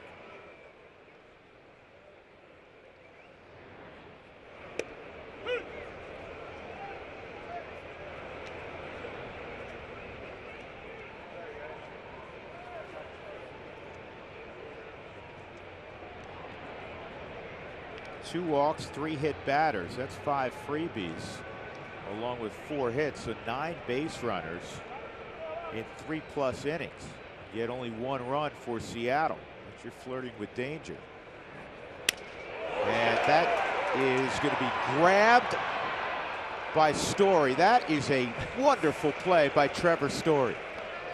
A range factor again, range finder for Trevor. And when you're in double play depth, your range is cut down, but for Trevor on that play, he's able to reach out and snag it and also get the lead runner. So again on the Subaru Super Mode, right at the edge of the glove, right into the webbing. And then a flip to DJ, steps on the bag, and then wisely hangs on to it. He didn't try to make that wild throw. Segura's got good wheels going down the line. Thought this was back up the middle, but Trevor had other idea.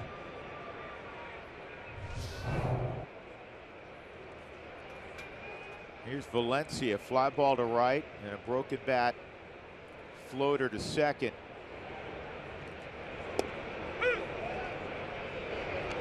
If you're wondering how often has a guy hit 3 batters in a game, for the Rockies it's happened 13 times now.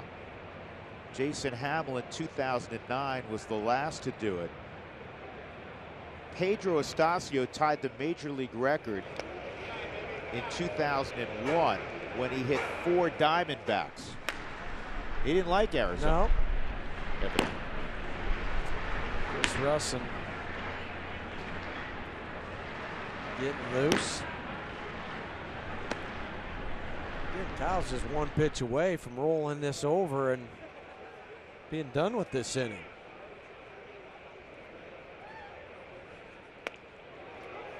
Two and one. A lot more pitches elevated, though. Well, it showed by some of the stats, by the fly balls. When pitches are elevated, you're going to get more fly balls. If you're getting downward, especially for Kyle, because when he works down, he gets movement. And that's when you get the ground balls. When you get up, it stays flat.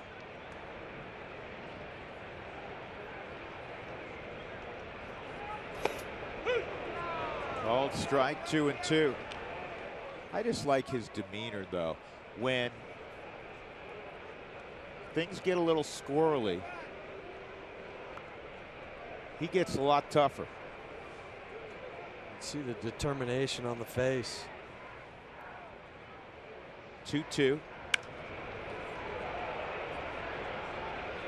You said it earlier about Gallardo. When he was in trouble, it didn't work out for him, but he's trying to go softer. Veteran guy, 31 years of age, 110 victories, got savvy to him in addition to being a power guy. And it is against your instincts. Right. It's not intuitive to say, okay, I'm in trouble. You want to go harder, faster, angrier, and that doesn't work on the mound. But it takes some maturity to do that. It does, and that's what you get with experience. You understand. And I think that the master of all of that I ever saw pitch was Greg Maddux. Whenever he would get in trouble, I mean, it would be even more movement, even softer. Because his mindset was, well, the hitter's going to be anxious. I'm going to play into that anxiousness of the hitter. 2-2. This is going to get a run home. Parra. And the throw to second. Out at second. Great read by Arenado. What a great job by Nolan to fire to LeMahieu. They're going to take a look at this. Service went to the top step. Brian O'Nora was emphatic that the run scored. Yep, the run will count. And now the Rockies moving off the field. Service still has his hand up.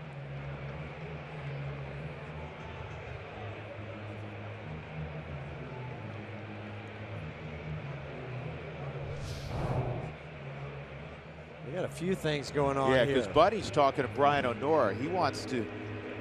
And you also have the runner down, Gene Segura at second base. You got all kinds of things going on. I think Segura got his ankle because he slid late into the bag.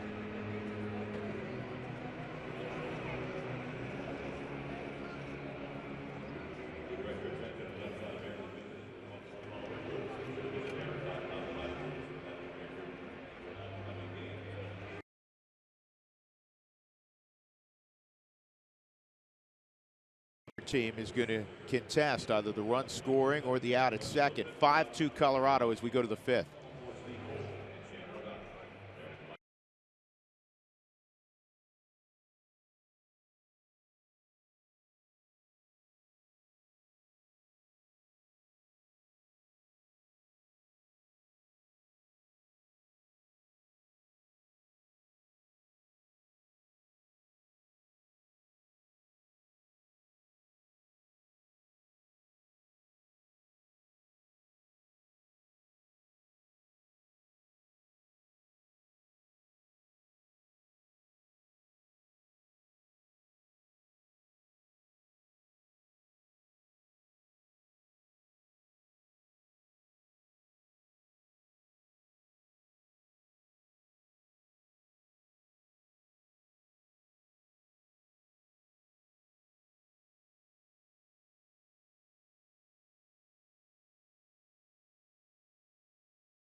Seattle, Gene Segura being helped off the field. Their leading hitter. He turned his ankle sliding into second base. Watch again. Pretty late slide, and watch it go jamming into the bag and then rolls over on it. His right ankle, all the weight goes over onto that and twists it. So with Segura out of the game, they're going to move Motter into the infield. Dyson goes into center, and Heredia moves to left. Taylor Motter goes to shortstop.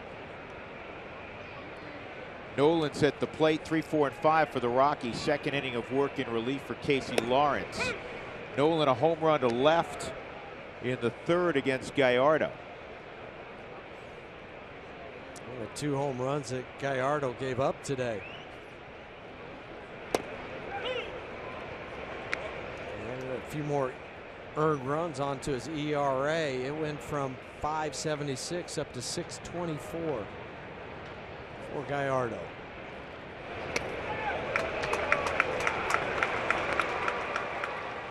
One out, 2 strikeouts, 4 set down out of the bullpen by Lawrence. This is kind of what Lawrence did the other day in Colorado with 2 2/3. It's kind of been a consistent theme for the Rockies this year. The soft tossers, especially right-handed soft tossers, have had success against the Rockies. For Casey Lawrence, 4 seasons at Albright College in Reading, Pennsylvania. Yeah, the D3 school. Sam Herniason, our cameraman back home, is from Reading. He gave me a little bit of information about Albright College and the town. He said you can start on 13th Street. You can go to kindergarten. You go all the way through grade school, go to junior high, high school, and then to college, all on the same street, 13th Avenue in Reading. How about that? It's interesting. There's a fun fact you didn't know. No. Thank you, Sam. Didn't know a whole lot about Reading, PA. I didn't either until Sam brought it to my attention the other day. Sammy, thank you. 3-0 on Cargo. He's already walked twice in this game. And now he's walked the 3rd time.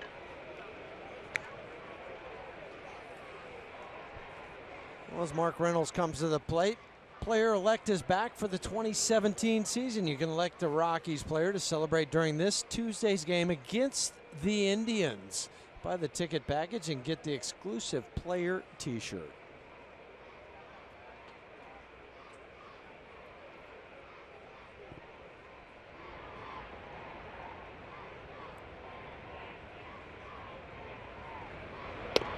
And that's a ball on Reynolds. Mark a 2-run home run to get the Rockies going in the second. They would score 4 times in the second. Added the home run by Nolan in the third. They're up 5-2. 1 out, Cargo at first.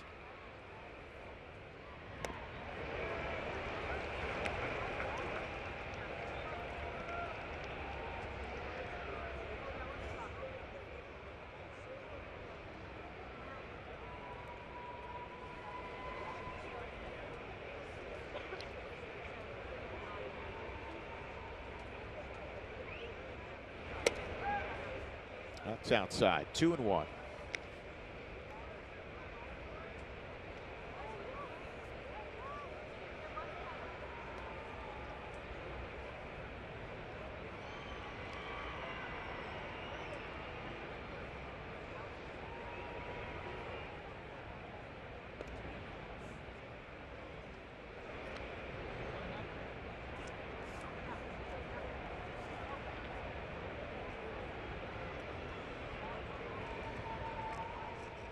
Cargo drew a throw. He has not attempted a stolen base this year.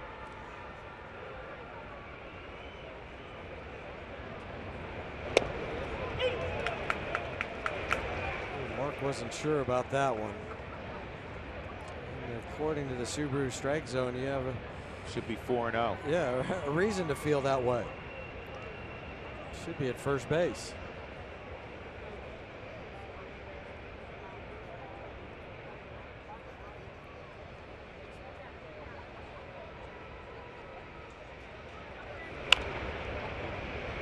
Foul. Let's go back to that home run for Mark in the second inning. And an exit velocity of 111 miles an hour, traveled 450 feet. And if you're wondering about launch angle, Drew, 31 degrees. 31 degrees? Yep, that was the launch angle.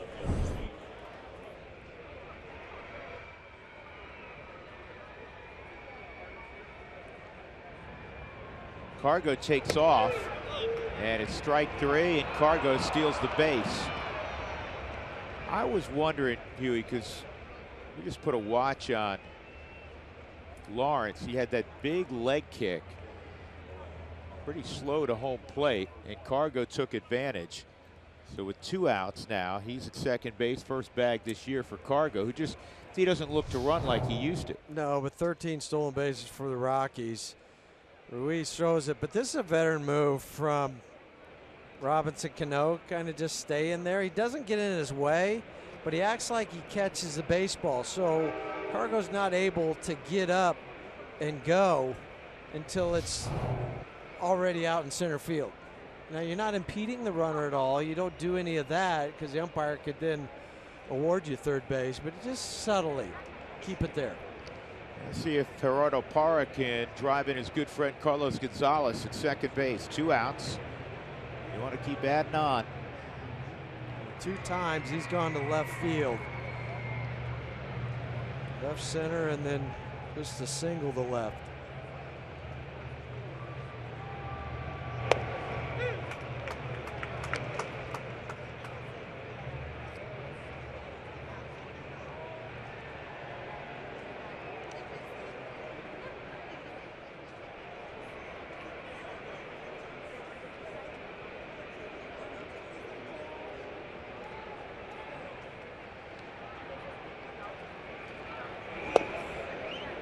One and one.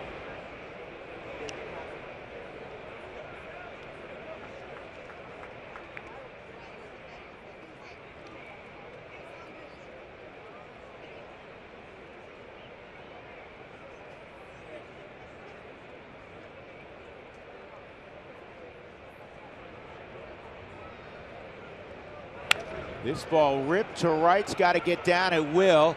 And here comes Cargo home with the Rockies' 6th run. Have another big day, Gerardo Parra. Every time he's in the lineup, he throws out 3 hits.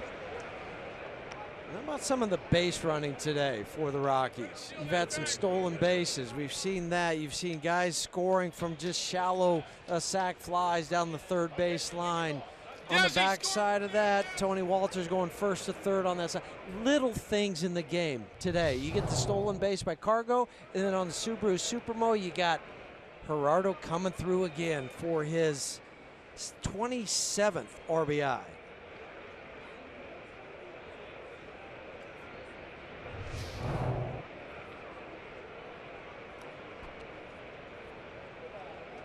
Desmond at the plate, a sac bunt and a walk.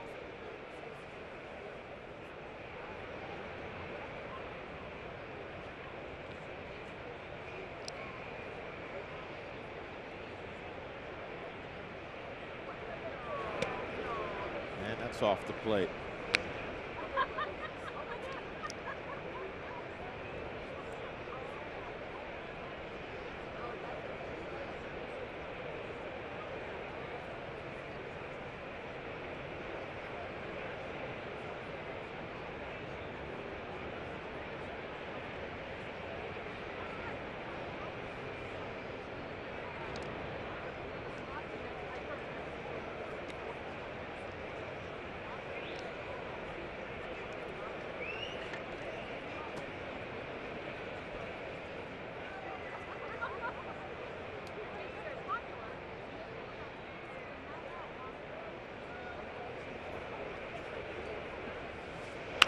Up the middle, and a diving stop to get the force. That's a pretty good play by Taylor Motter, who just came in at short. In the inning, the Rockies get a run. Cargo comes around on a Parra base hit, and the Rockies lead is 4 again.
Time for the Unlimited Baseball break, brought to you by T-Mobile. All-time home run list. I'm sure you're following this. Albert Pujols, next home run will be number 600. And what will be a first ballot Hall of Fame career for Pujols. And before he's done, what is he at, like 4 or 5 more years on that contract? I don't know if we'll be able to see it all through. His body's starting to break down a little bit, but you could see him easily surpassing 630. There's Robbie Cano, and good job by Parra to keep that from going to the wall. Cano with a single to lead off the 5th inning. Nelson Cruz, that hand must have gotten sore. They've pulled him for the ball game, and Boog Powell's going to pinch hit.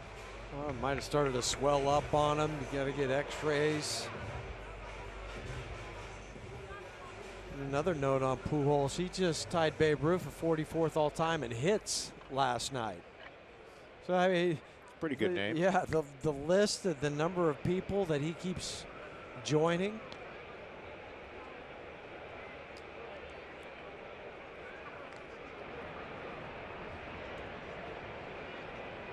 Junior, Ken Griffey Jr. at 630. That's certainly a reachable number for Pujols. The average, not what you used to see with Albert, but he still hits the long ball.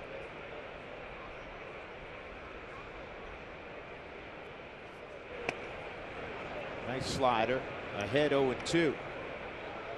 And in case you're wondering, Boog Powell, Boog's not his real name, because I had to look this up the other day. His real name is Herschel Mack Powell IV. But his granddad was, his favorite player was Boog Powell. So that's how he... That's how it happened, because I asked him, and he said everybody had a nickname. And so I had to come up with one, and you know, his granddad came up with Boog. He liked it, it stuck. This is poked to center field, and Charlie will get there. But the real Boog Powell, 17 seasons, 14 with Baltimore, hit 266, 339 home runs, and close to 1,200 RBIs. Kyle Seager coming up. Fly ball to deep center and a fly ball to left. And Powell, this Boog Powell, knows all about that Boog Powell. He's done his research on him.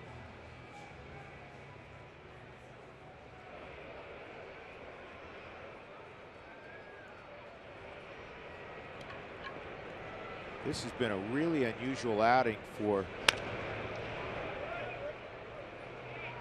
Kyle Freeland, that we have not seen balls on the ground. Just one ground ball out. But I will say this, and he's lived on the edge a little bit. It's all about finding a way to win. That is something that Buddy Black always stresses. It's when you look up the record of Antonio Senzatella in the minor leagues, what is it, like 41-19? He wins. Trying to take advantage of the shift. Seager bunts it foul to Manny Acta. And it's an 0-2 count now. Really, I just look back at my book. He's got 2 ground ball outs. Because remember that play that Trevor made up the middle on Ruiz to get the force out at second. But still, just 2. Well, actually, it was Segura. Both times it was the same guy. Because Segura grounded into the grounded to DJ in the first inning. Yeah, Segura getting Ruiz. Find a way to win. Find a way to compete with what you have that day. Because you're not going to have your best stuff every time you go out there. You'd love to, but it's not going to happen. You may have stuff one day, but the command is awry. You may have good command, but the stuff's not real sharp. But can you allow one less run than the guy you're facing? That's the bottom line. 2 strikes on Seager. And I think of the guy that I remember pitching for the Rockies more than anybody else that had that mindset. Petey, Pedro Estacio. Yeah. Petey is the guy that if he gave up 6 runs That's because his ball club scored 7 for him. I mean, he always found a way to give up just one less run than the opposing pitcher, it seemed like. Down the line, that's off the bag, and Seager will have himself a single, and Cano will go first to third. Well, I don't know if Desi would have had a play on this, but I would have liked his chances if it doesn't go off the bag. But it popped up. Once he dove, hit the bag, went about 15 feet in the air. Hit hard. Look, Kyle Seager covering that ball up.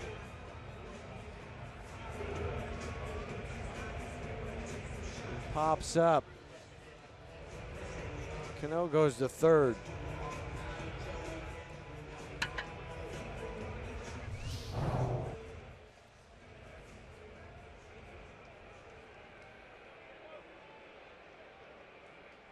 And Chris Russin up again in the Rockies bullpen. 1 out, first and third. Heredia at the plate. And this should be 2. There's 1, there's 2. Exactly what Freeland needed. Pumps his fists as he walks across the third base line. We are through 5 innings at Safeco in an afternoon affair. The Rockies 6 and the Mariners 2.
Colorado Rockies baseball on Root Sports is brought to you by Southwest Airlines. Yes to low fares with nothing to hide. That's transparency. This is more from the Boeing plant in Renton, Washington. The crew is over there shooting. Cool stuff. Trevor Story will lead it off in the 6th inning with Jenny Kavnar and Jeff Hewson and our entire Root Sports crew. I'm Drew Goodman. Story single to left to drive in a run and a fly ball to left. 3rd inning for Casey Lawrence, and that's fouled off. So I did a little research on, quick research on Casey Lawrence. At Albright College, you know, having a son who's playing Division III baseball, yeah. They're not a power, though. It just goes to show you what we always say. If you can play, they'll find you. His senior year, they won like 9 games. He was their #1 starter. But he didn't have earth-shattering numbers. He did throw 2 shutouts his final year there, which in college baseball is really good.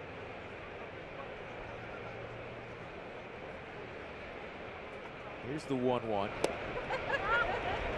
But 2. he was still signed. Okay, so it might have been just a filler, might have been as a favor to somebody, but he got the uniform and he got the opportunity. And he took advantage of the opportunity. That's what it is. Keep playing as long as you can. Keep having fun. Keep living the dream, because you never know. That's right.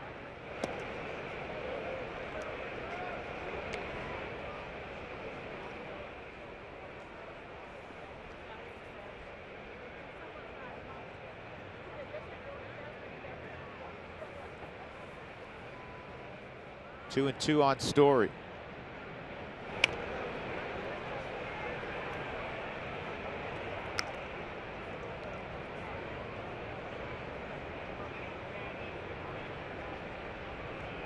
Some guys keep picking up some velocity later on. They say that's the case a little bit with James Paxton, who threw hard at Kentucky, Chris Russin said. But when he arrived from high school to swung on and missed, he picked up about 10 miles an hour between high school and a little bit later on in his career at Kentucky. And he's done that in pro ball. And now he's one of the hardest throwers in the game. And that's part of the projectability for scouts, and it's one of the harder things to project. I mean, you can look at body types. You say, well, if he adds 10, 15 pounds of muscle onto his frame, that he'll be able to pick up some velocity. Some guys it happens to, other guys it doesn't. But scouting's so hard in that regard. What do I do, and how do I project this kid 3, 4, 5 years down the road? Because that's what scouting is, projectability. Yep. And speaking of that, the draft just around the corner in 12 days, 11 days. Scouts are still out there right now, burning some rubber on the tires and getting some airplane flights in. Last minute checks on guys. For the Rockies, because they don't have a real high pick. 48's their first pick. You have to see a lot more. I mean, you're always going to see a lot of players, but there's a bigger pool that may fall into that area as opposed to knowing, okay, we have the 4th pick or the 8th pick. It's a little more finite group.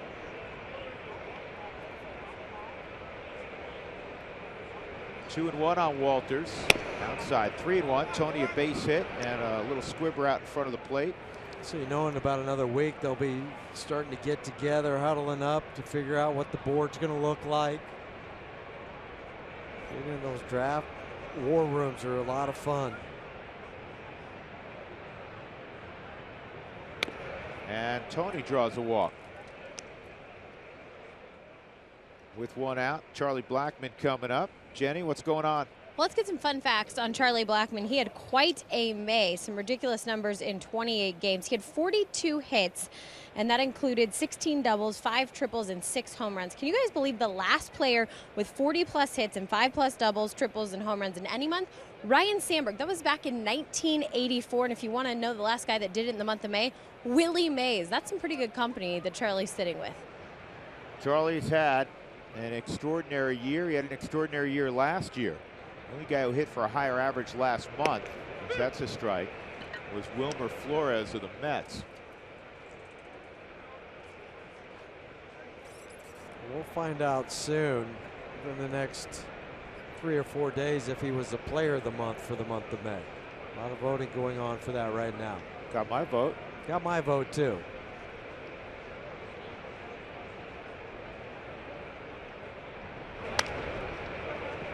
You know who had a really big month? We haven't seen this team yet. Justin Bour with Miami.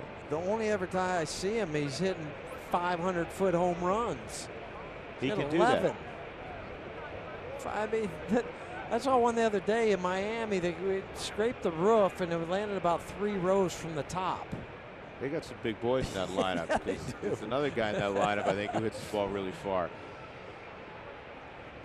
2 strikes on Charlie. 0 for 2 and a sac fly, though he's hit the ball hard twice, and Segura took hits from him with the shift.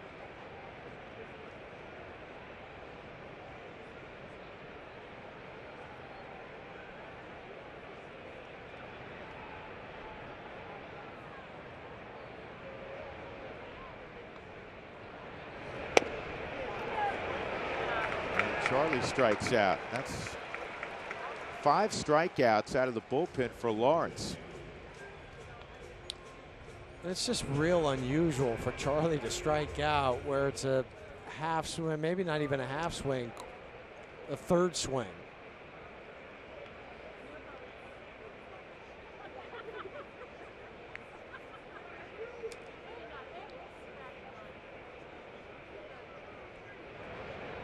DJ 0 for 3, 2 strikeouts.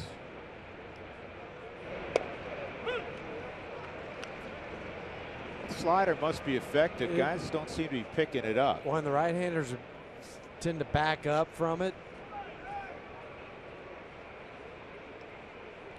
DJ wearing the shades now, trying to cut down some of the glare.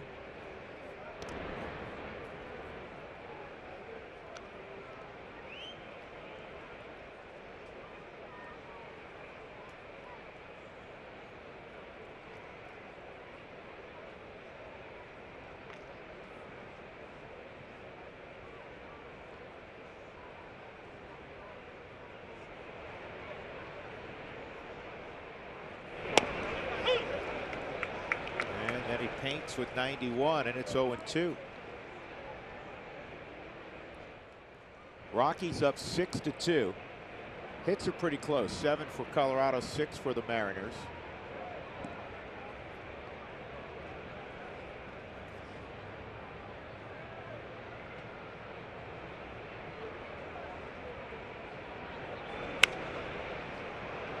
And the slider lifted to right field.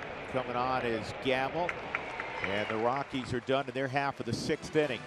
6-2 Colorado.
Here's our Kubota pitching performance. Kyle Freeland out there for the 6th inning.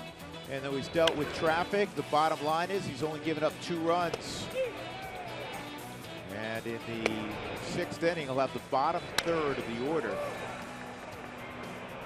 For Seattle, he's thrown 82 pitches, so got to figure if he can get through this one, he'll turn it over to the bullpen for the final third of the ball game. Taylor Motter, Ben Gamble, and Carlos Ruiz.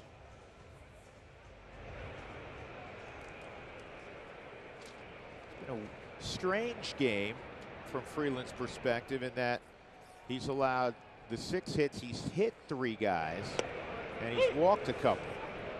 But that double play got him out of last inning. His 10 starts, 7 have been quality. Get through this inning, it'll be another quality start.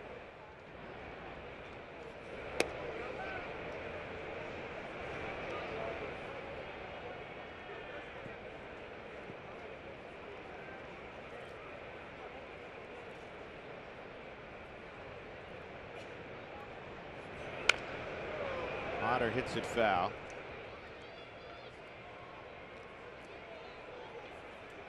I think the thing we tend to forget at times with some of these young pitchers, they're coming to a new ballpark. They haven't been here before. They don't, you know, where do I go? What's the locker room? What's the route? How do I find this? How do I find it? So these guys are still, we expect a lot of them because they've shown so much. But at times we still have to remember, he's just making his 11th big league start. Antonio last night, same thing. We were thinking, oh, he's got to stop this 2-game losing streak. He's 7-1 on the year. He has a little bit of a hiccup. But overall, between Antonio and Kyle and Herman, just the record when they pitch, the Rockies record, what it is. It's amazing, isn't it? Yeah. Motter grounds to Arenado, and Nolan throws him out. First chance today for Nolan. Ben Gamble will come up.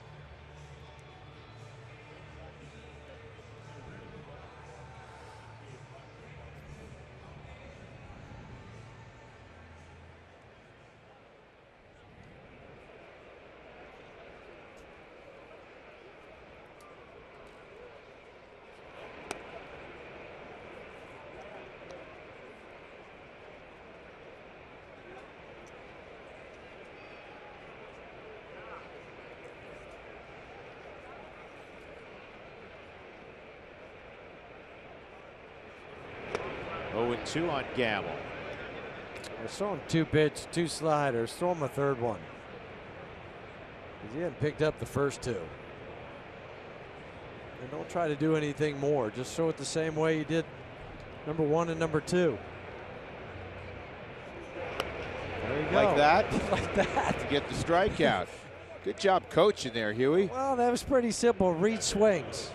I think that's one thing that if you could teach kids as they're going through youth baseball in high school and even into college, read the swing of the hitters. If your coach lets you call your own pitches,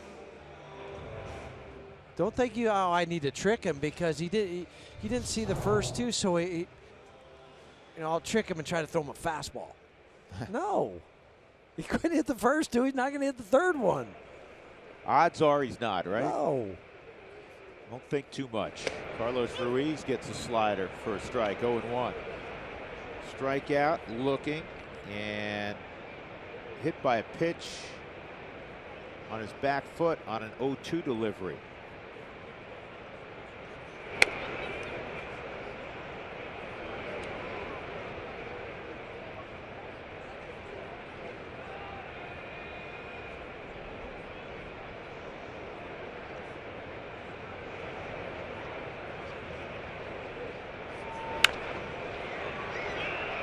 In the air, shallow left. Story will give way, and Parra will make the catch. Best inning of the ball game in the 6th for Kyle Freeland. Rockies leading as we go to the 7th by 4.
I have the bat draw because of him. I've been doing it since I was a little kid. And I tell my teammates, I wish I can hold the bat and like throw it in the air without a big home run, but I just can't, you know. I've been doing it for so long, that's the only thing I know.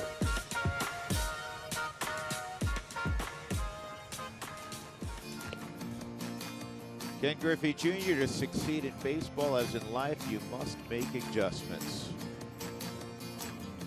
Absolutely the truth.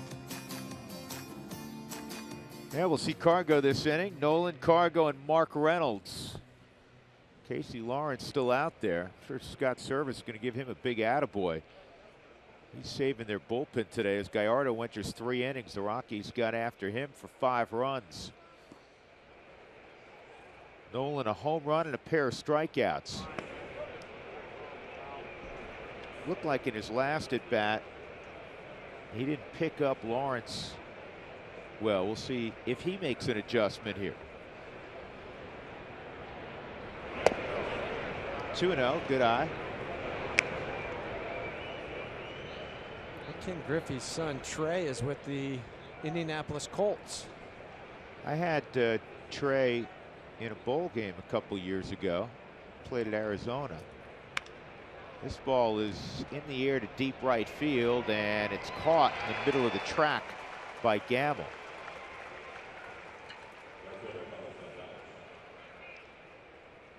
Cargo saying he modeled his swing after Ken Griffey with the bat drop. They put a little side-by-side action. You know how they do it. The loft. I mean, maybe a little bit more lean back for Cargo. I had somebody. Pretty similar. I had somebody on Twitter who was a big Griffey Jr. fan. He said, Cargo gets a strike. That's unusual. He has 3 walks, but he said Cargo has the prettiest swing for him since Ken Griffey Jr. And there's a lot of people who would agree.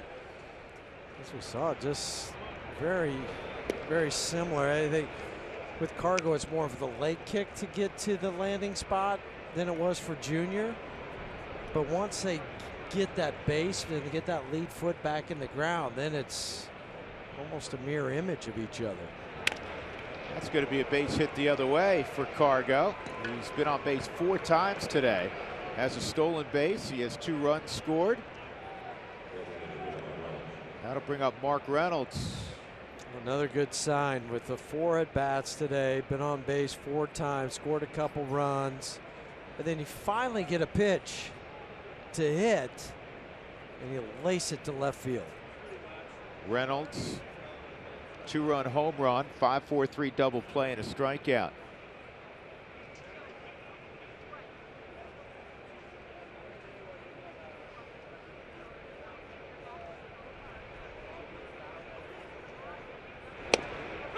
Here's a strike.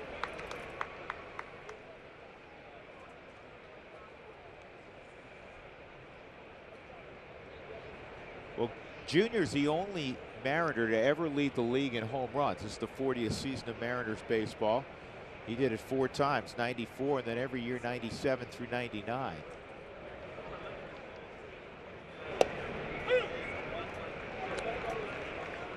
Cargo got a bag on Lawrence a couple of innings ago. Lawrence is 1-4 plus to the plate. Yeah, and pitchers, you have to be at 1-3 if you want to keep a running game. 1.3 seconds by the time you come set, and then when you start your action to home, and the catcher catches the ball. That's that whole time. 1-2. Let's see if he goes again here, because he's still in a slider count, and we have not seen him slide step yet. He hasn't said I need to worry about Cargo.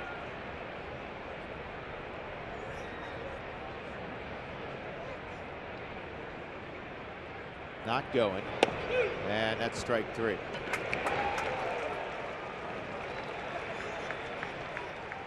Lawrence has struck out 6.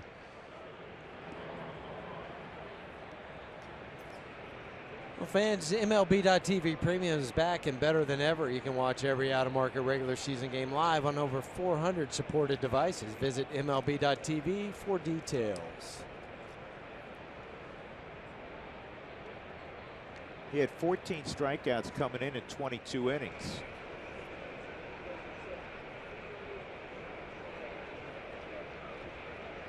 Two outs, Parra. Double, single, single. RBI, run scored. He takes a strike.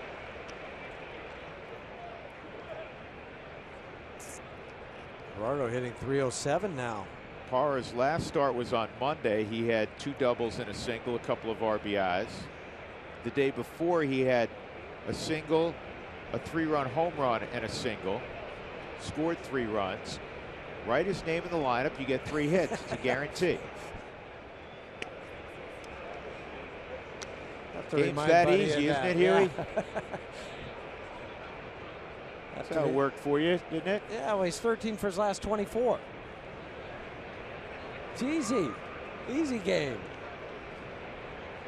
Except the chances of sustaining that? Well, no, the chances are that Gerardo may not be in there tomorrow because the Rockies are facing Clayton Richard. We'll see. Richard, a left-hander. Yeah, and probably he'll put Mark back at first base. Yeah, but Ian in left field. Cargo in right. Cargo, plays virtually every day.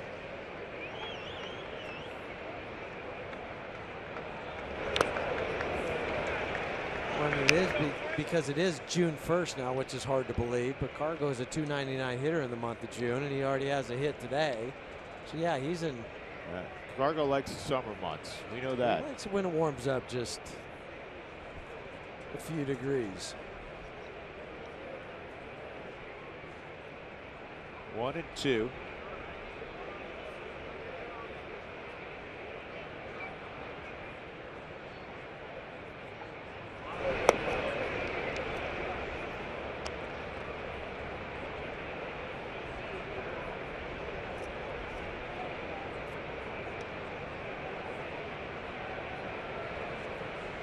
Lawrence began the year with Toronto, claimed off waivers by Seattle recently.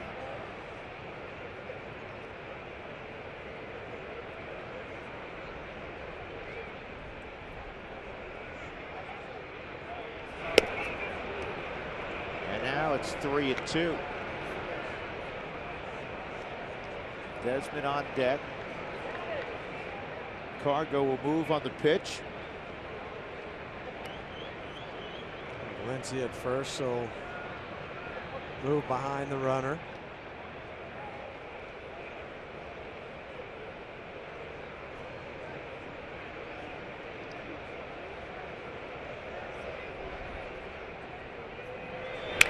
And this one's lined to center field, and it comes out of the glove of Dyson.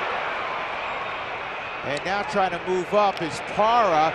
Cargo is going to come home, and he'll be tagged out.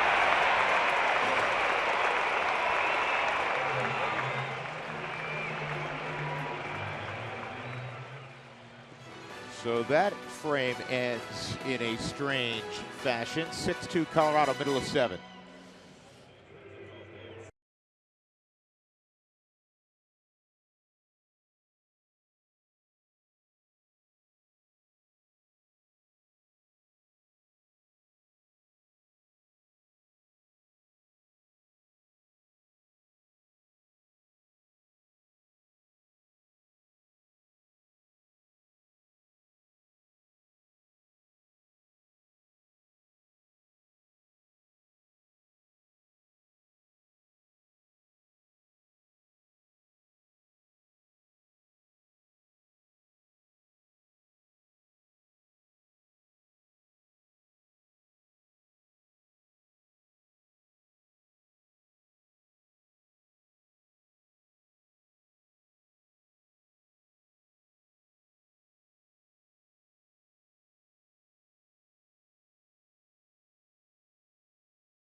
Mark, we thank you very much for that update in the highly competitive National League West. 3 teams on June 1st, 10 games at least north of 500.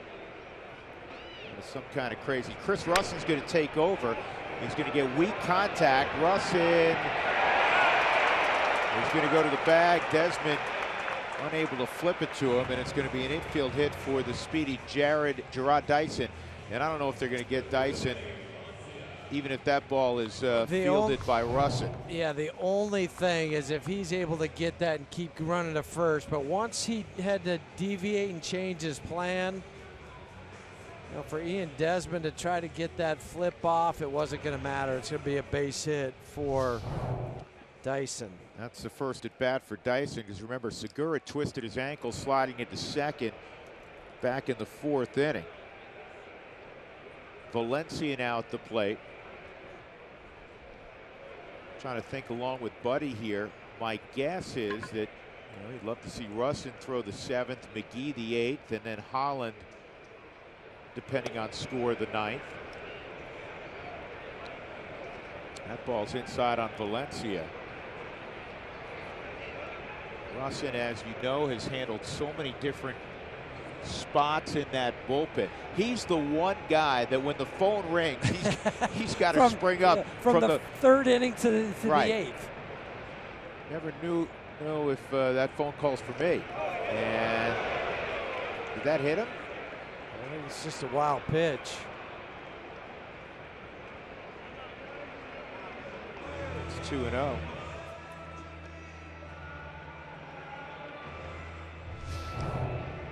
We've seen some wild pitches in the last 3 or 4 days. Tony tried. It's so hard for the catcher, too, because that ball's coming into the feet of the guy. You're trying to figure out where it's going to be and how it's going to come up.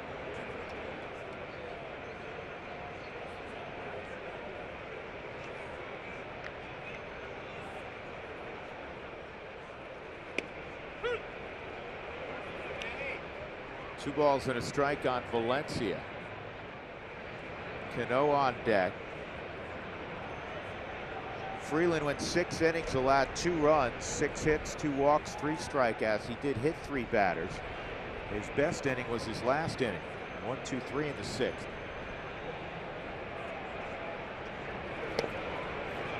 It's 3-1 on Danny Valencia. Kyle ended up throwing 92 pitches in the 6th inning, 61 of them for strikes. Found a way. He did. He tallied 4 ground ball outs, but those came in the last. He had the double play in the 5th and then 1 ground ball out in the 6th.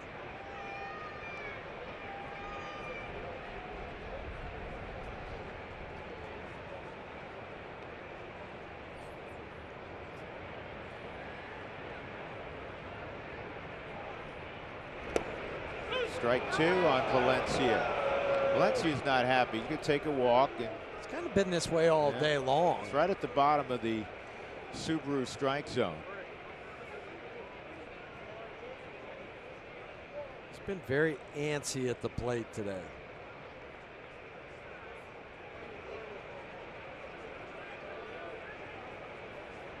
Valencia went to UNC Greensboro for a couple of years, then transferred to the University of Miami.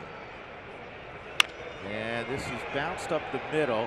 DJ with a nice play and a nice pick at first by Desmond. We talk about versatility.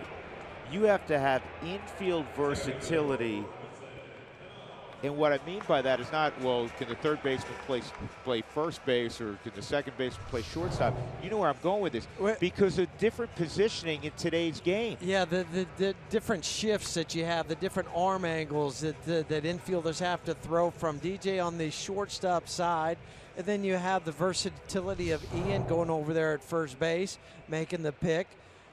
You know, DJ had the play, the very first play of this ball game in the bottom of the 1st inning, where he has to go to his left and throw sidearm last night, short right field, long right field maybe. Just a variety of different places you end up. It's a nice job by Walters sliding out and making a block. Cano at the plate. Over his last 15, he's been mashing. He's been doing that for a long time. 361. And in today's game, you see he has a couple of knocks. Freeland did strike him out in the 3rd inning. 6-2 the score.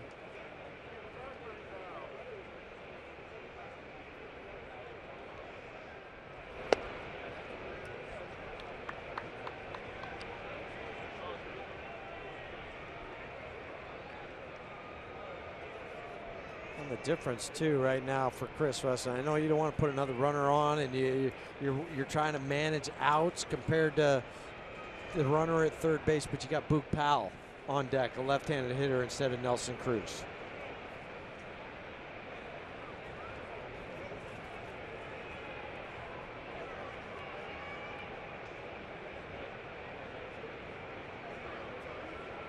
Opposition hitting just 186 against Russin this year. 2-0. And it's 3-0.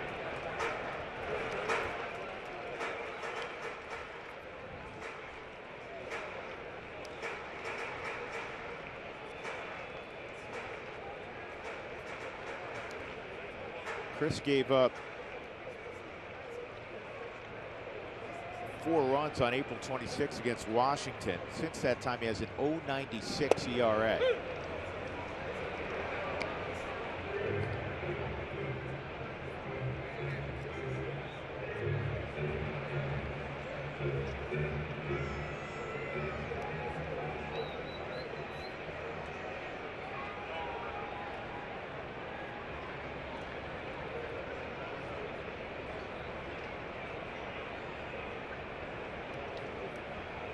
Surprised a lot of people in baseball when Robbie Cano left the Yankees, signed in Seattle.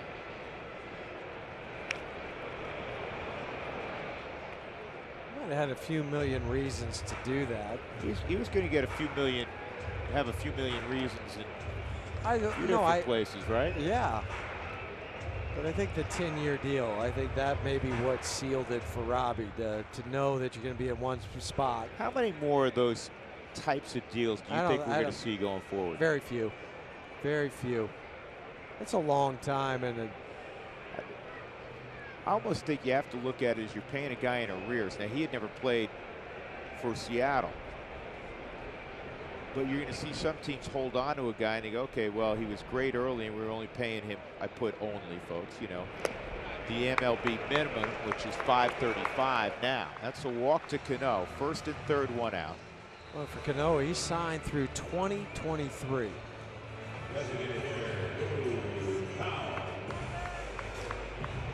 Boog Powell comes up for the 2nd time. He reached out and hit a little fly ball to center his 1st time up.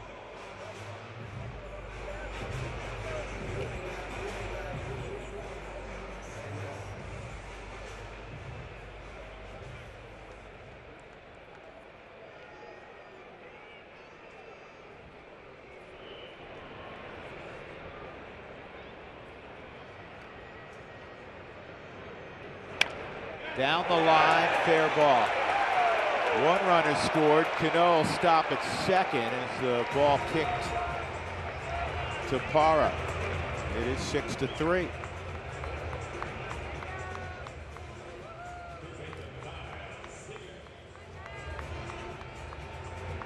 And now you have the tying run coming up in Kyle Seager. I think you're going to start to see some action out in the Rockies bullpen. He was tardy on that swing. Just hit it in the good spot, right inside the bag at third base.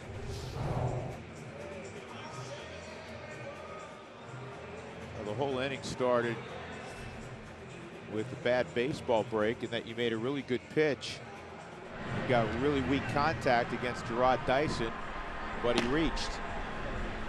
Oberg getting up. Remember, the Rockies on the plus side are a man down with Adam Ottavino on the disabled list. Because this would be Jake McGee's inning if Ottavino was healthy. With all the lefties, you'd go with your power lefty, your setup guy, Jake McGee. But now that falls to Chris Russell, who's been throwing the ball well. And then Scott Oberg works into a plus side capacity now. And we've seen Otto where he's been able to throw and get one out maybe in the 7th inning and then come back out for the 8th, where then he pitches that to get it to Holland in the 9th.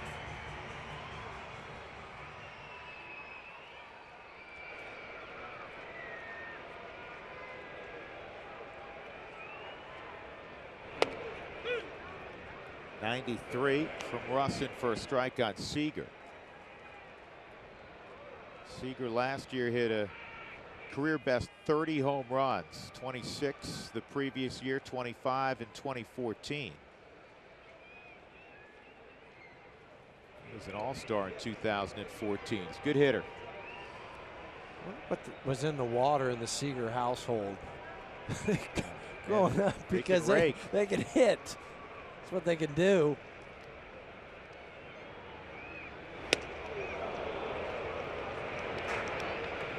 And neither of the brothers get cheated when they're at the dish.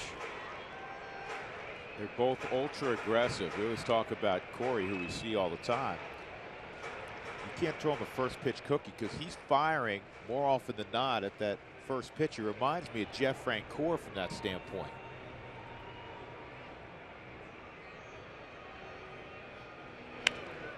Good job by Russin.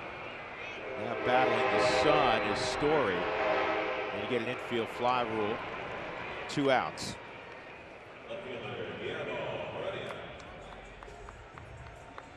That'll bring up Guillermo Heredia. All fans attending the Tuesday, June 6th game against the Cleveland Indians will receive an LED bulb upon exit, and that's courtesy of XL Energy.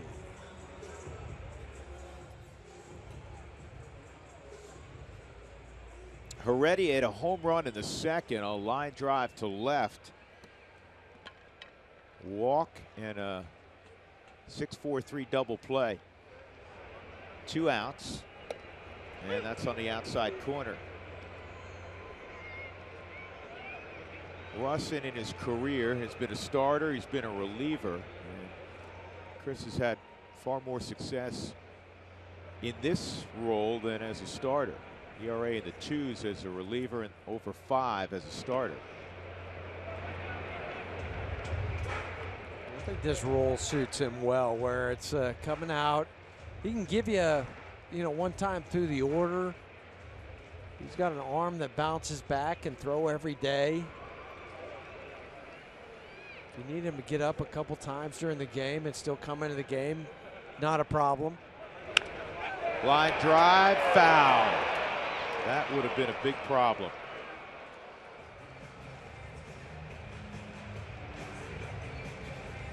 Now Walters with a 1-2 count. Going to go out and make sure they're on the same page here. This is a big pitch upcoming. Got out in front of it. Off the bat, you're thinking trouble on the Subaru Supermo. But that ends up hooking and goes 2 feet foul.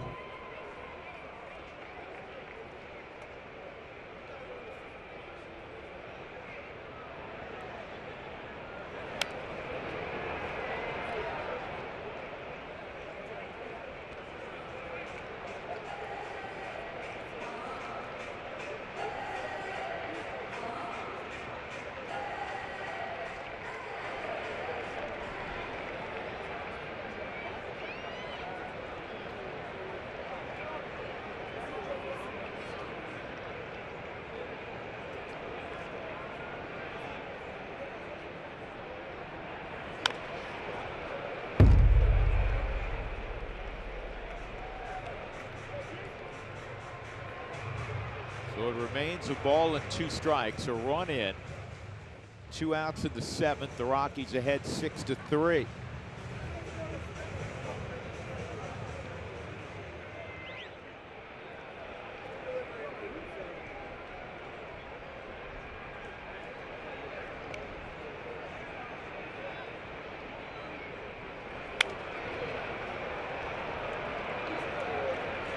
Tried just about everything to Heredia. Change-ups, cut fastballs inside. Jake McGee has joined Scott Oberg out in the Rockies bullpen. Nick Vincent's up in the Mariners bullpen.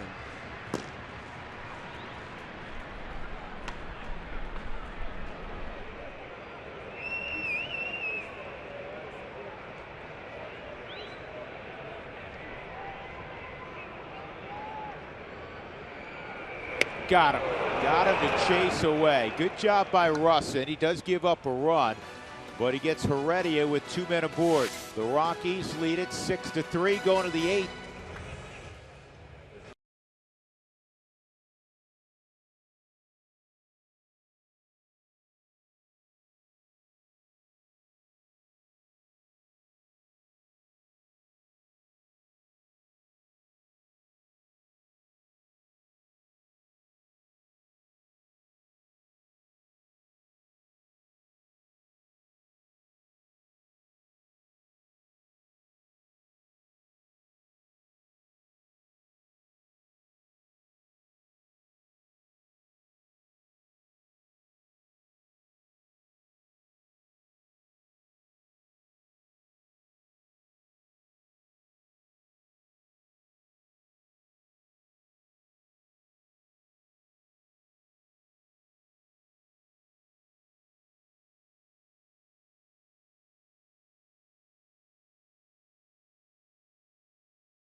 Rockies up 6-3. These are some images from Bud Black's hometown, Longview, Washington, just about 2 hours south of Seattle. Got the chance to catch up with one of his best friends from growing up, Kirk Rowland, and he gave us a scouting report on a high school Bud Black.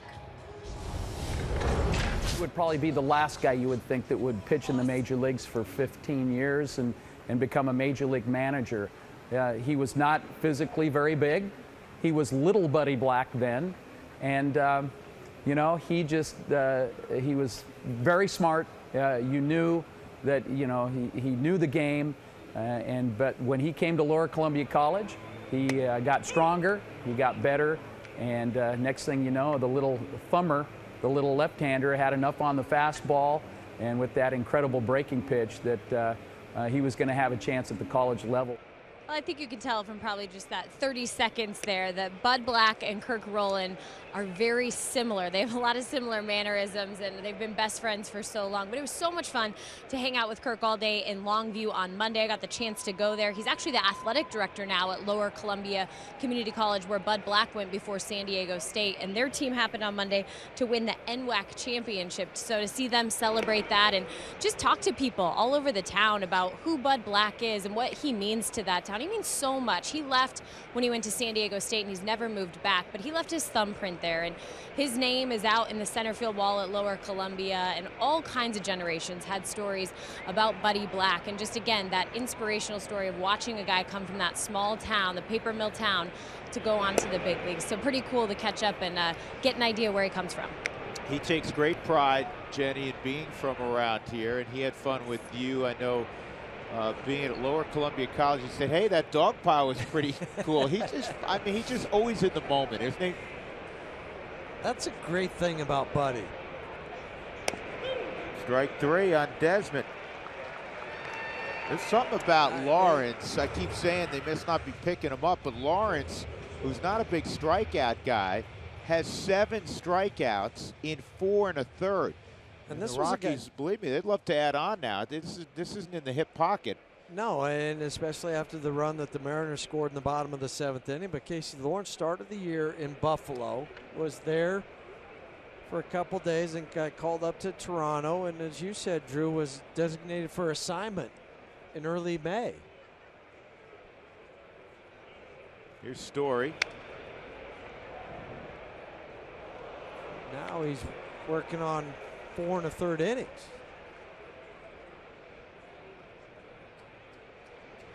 Kid out of Albright College. Everybody's saying, where? Yeah. What? Uh-huh. Reading, PA.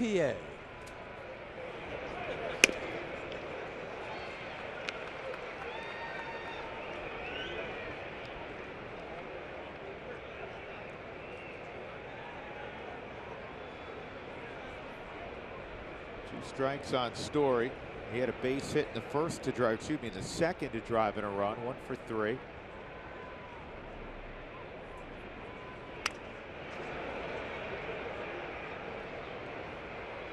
Gonna need a bat.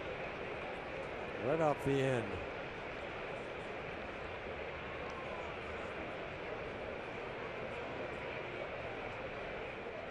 It made you mock up when you were in the starting lineup, 3? 3. Just for the game. Yeah, I had 3 ready to go. But for what are the Rockies on? What is this, a 5-day road trip? You'd still bring a dozen, 14 bats. Never wanted to get caught short.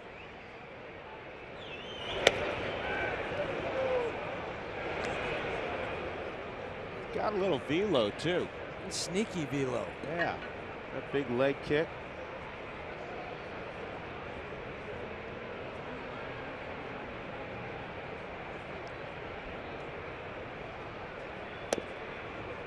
That's the pitch where he has gotten a lot of called strikes. And nothing in the really in the middle of the Subaru strike zone. It's almost a start. Pitch-wise, like a start for him. 72 pitches. This is one of the big differences between the American League and the National League. His number obviously would have come up a couple of times. He'd be long gone. Because when you have a deficit, maybe in the middle innings they'd allowed him to hit once. But once you got to the later innings, you got to bring him out. But in the American League, you don't have to worry about it. You can just keep rolling. You can save your bullpen. Well, that's why bench guys, too, trying to get them starts in the American League is more challenging for a manager. Because you just don't get the opportunities that you have in the National League. Well, their bench is down to 1. Their backup catcher today, Zunino. There's another strikeout. That's 8.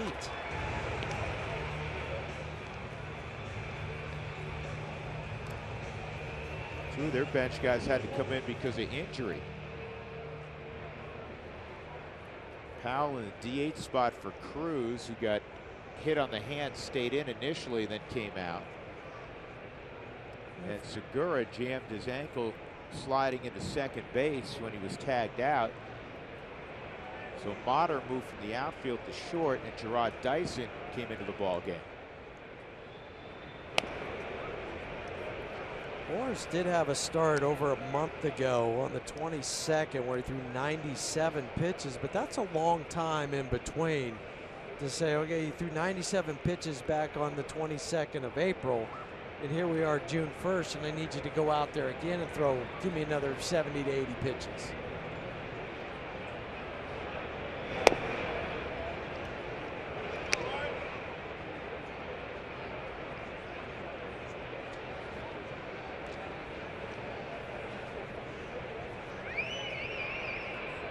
Tony 1 for 2 and a walk.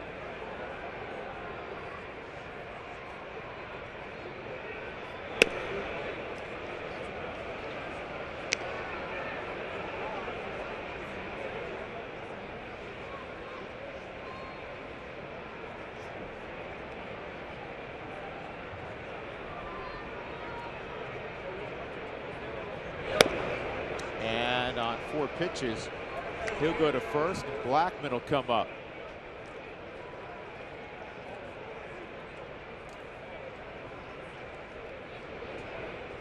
It'd be nice to see Charlie launch his 14th home run right here. Not begging, just asking. Get this month started off with another home run binge. For the month of May in the major leagues, there was over 1,000 home runs hit, 1,060 home runs hit in May.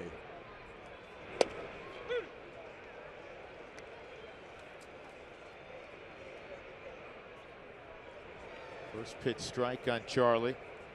Sac fly. 2 hard ground outs and a strikeout.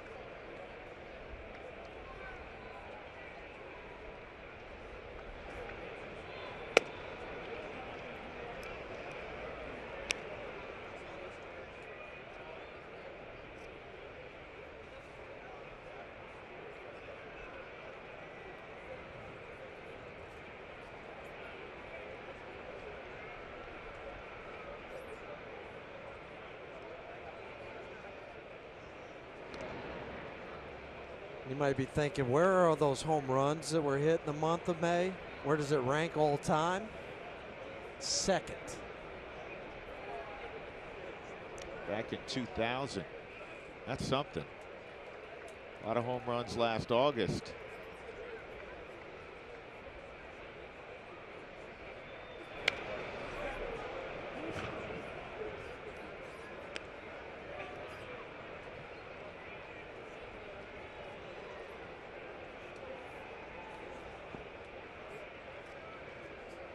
Six runs, 9 hits. Clean defensively again for the Rockies. 3 runs, 8 hits. No errors on Seattle. We're in the top of the 8th inning. 2 outs. Walters at first.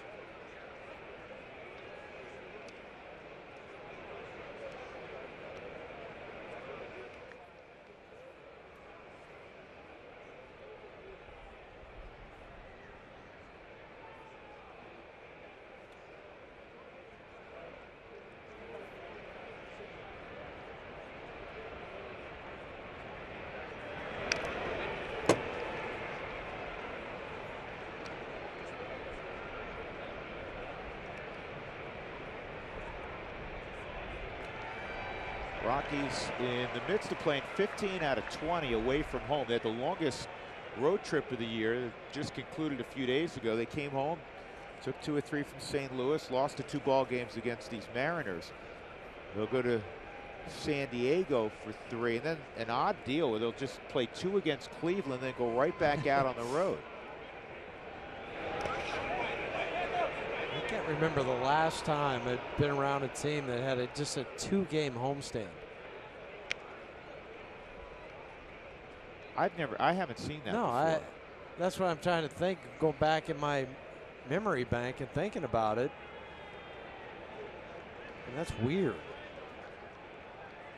And then off to Chicago and Pittsburgh. 7-game trip there.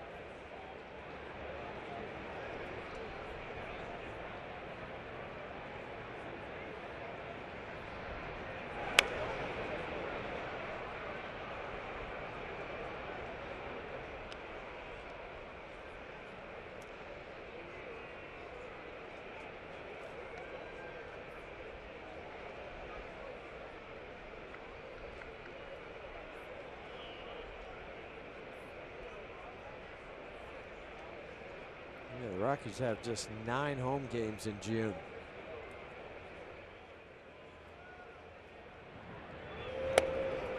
Just 9 home games? Yep. Cleveland for those 2. Giants for 4. We double check that schedule. We are going to play 81 home games, right? I know. There's 13 in July. There's 16 in August.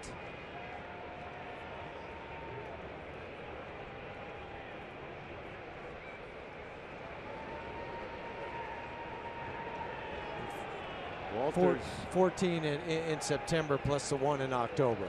Okay. Lawrence strikes out the side. Middle of 8. He has 9 strikeouts out of the pen. But the Rockies have the lead, 6-3.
Colorado Rockies baseball on Root Sports is brought to you by Southwest Airlines. Say yes to low fares with nothing to hide. That's transparency.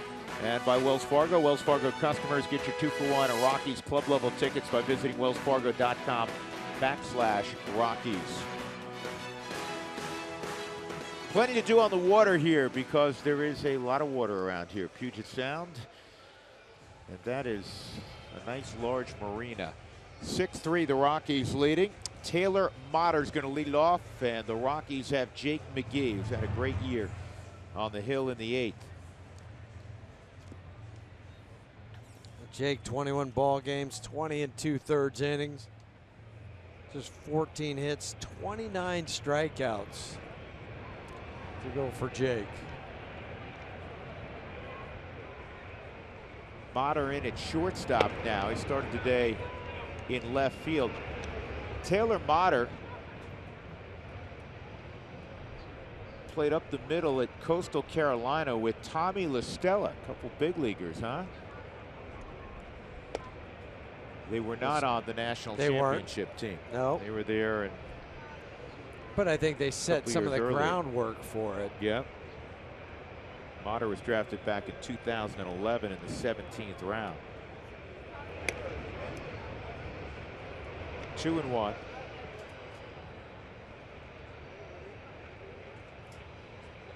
He's got a good arm and he runs well.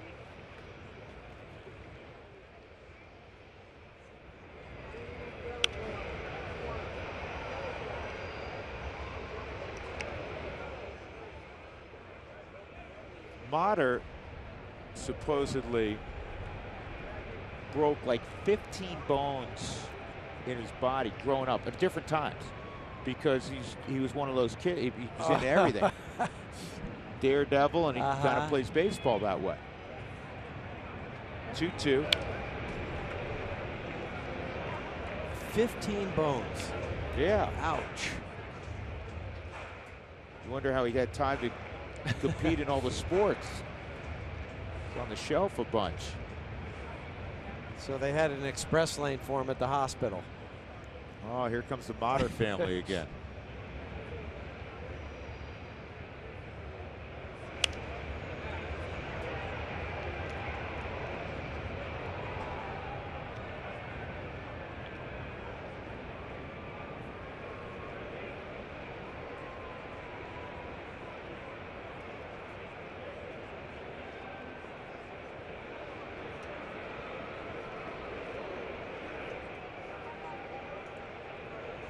Motter with Tampa a little bit last year, got 80 at bats with them. Hit 188. 2-2. And that just missed.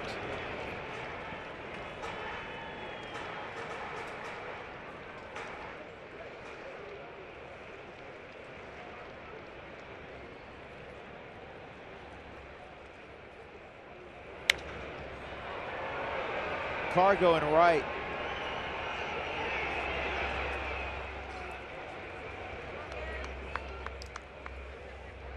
Well, there's still time to join the Colorado Rockies Home Run for the Homeless 5K. It's this Sunday, June 4th. Go to Rockies.com/5K to register today.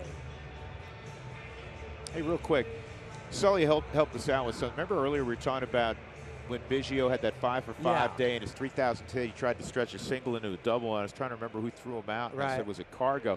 It was 07. Man, time flies. So Cargo wasn't a Rocky yet, wasn't in the big leagues yet. Dexter I threw out there. Dex certainly wasn't in the big leagues yet. It was Willie Taveras. Time does fly. 0-1 on Gamble.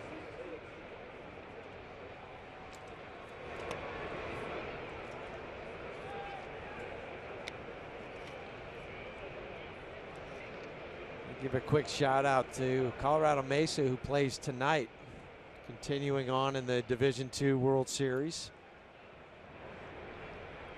Yep, absolutely. Good luck to Colorado Mesa. A lot of Colorado kids on that team. 1-1 on Gamble, and Story will grab this one, and the little brother of former big leaguer Matt is the second out of the 8th inning.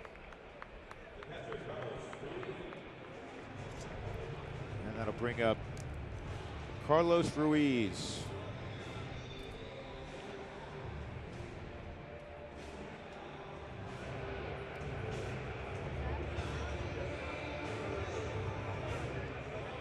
Speaking of Colorado baseball, Chooch got to catch a lot of A. West, Roy Halladay when he was with Philadelphia. I think the Futures game was held today, or is being held today. Today's Thursday, yeah. right? I lose track. Today, Coors Field, right? Yep, today's June 1st? Futures game. And also Chooch caught Cherry Creek's Brad Lidge in Philly.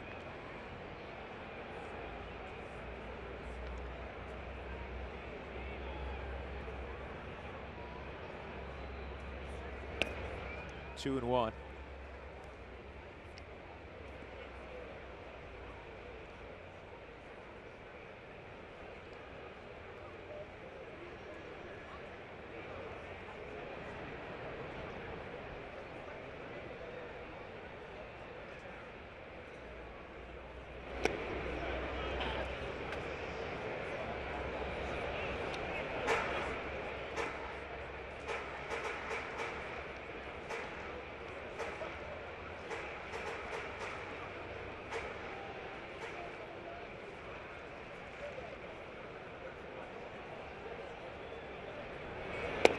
Strike two.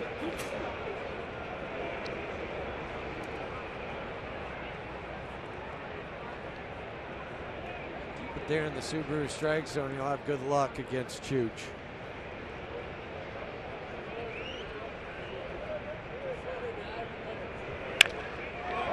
That's fair. Into the left field corner. It'll be a double.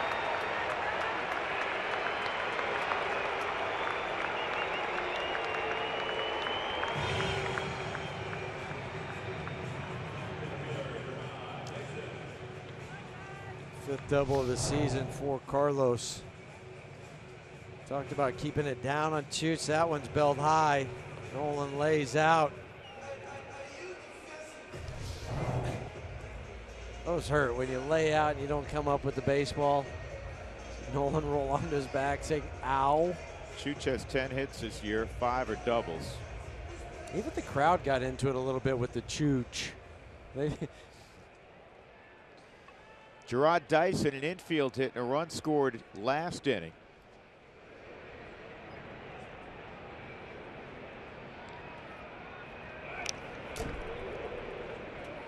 When you played on the left side, especially when you played on occasion third, Huey, there were some guys I'm sure came up and you just had a premonition the ball could come my way. I'm thinking of lefties.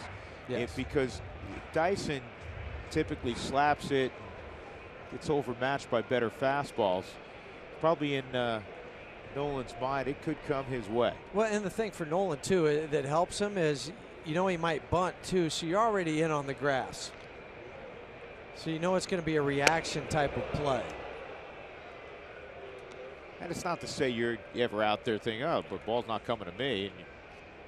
But you understand what I'm saying. Right, there's certain points when you just, the guy swing, the pitcher on the hill, everything's saying the stars are aligning that this could be me.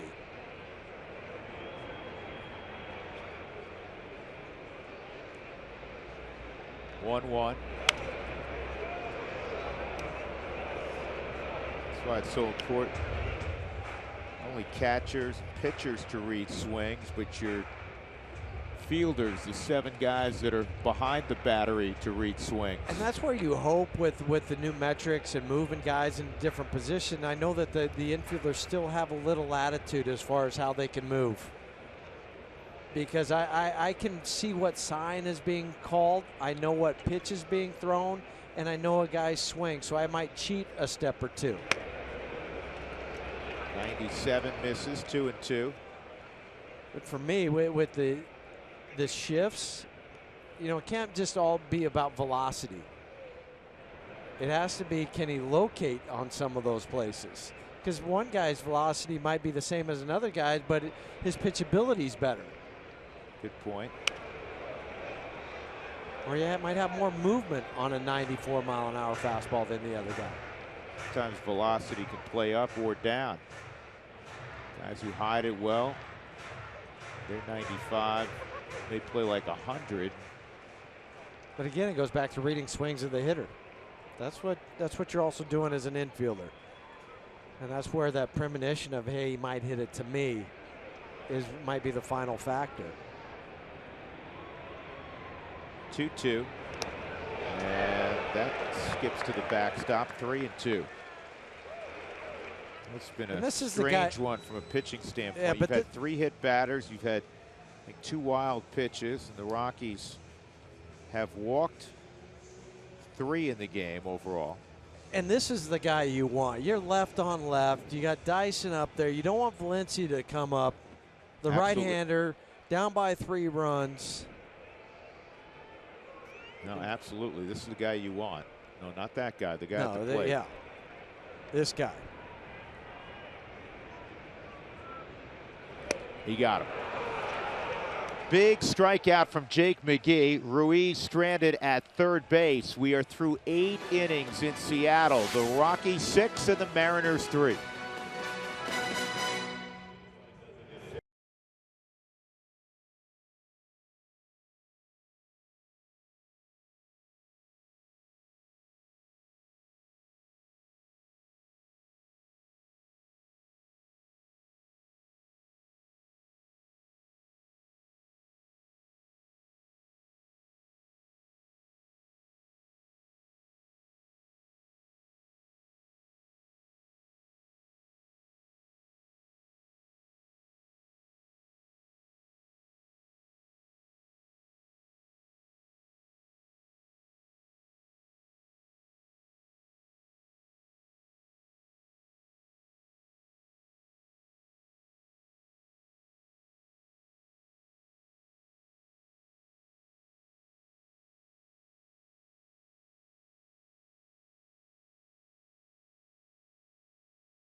DJ LeMahieu, Nolan Arenado, Carlos Gonzalez in the 9th as the Rockies will try to get a little bit of insurance for Greg Holland.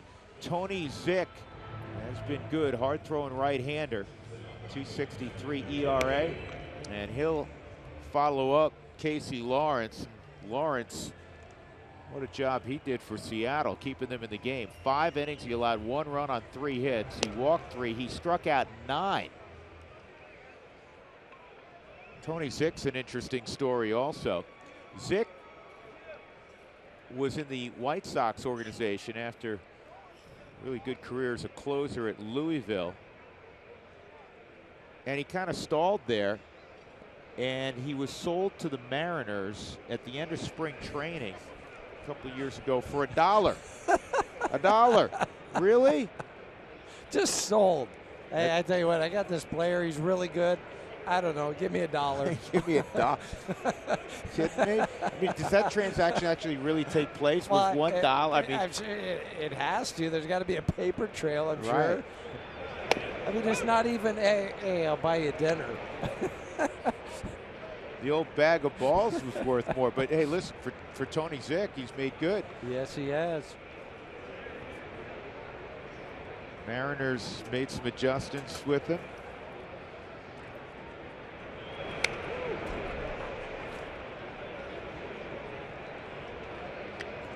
Got 13 games in 2015 with the Mariners. Had a 2.45 ERA last year. He got in a dozen games with a 3.29 ERA. Got his first major league win. It was a great investment. 2 strikes on LeMahieu.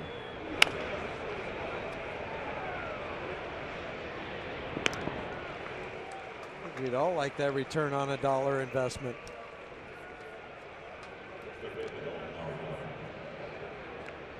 That'll bring up Nolan with 1 out. Arenado a home run in the 3rd. His 13th of the year, his 35th RBI. Again, Rockies got 4 runs in the second, and then a run in the 3rd on the home run by Nolan, and then another run in the 5th inning on a base hit by Parra.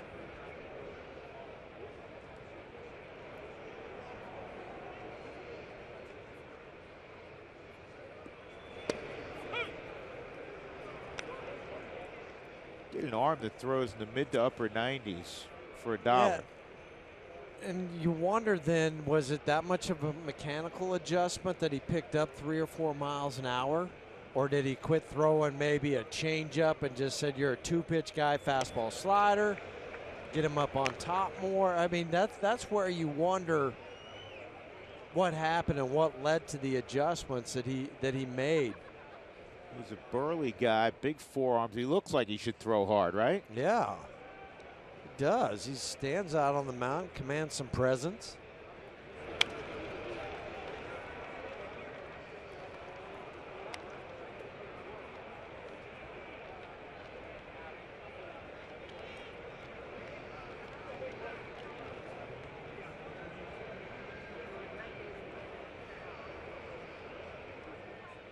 There's a kid, left-handed pitcher, first baseman, Brendan McKay at Louisville right now, who may go #1 overall in the draft.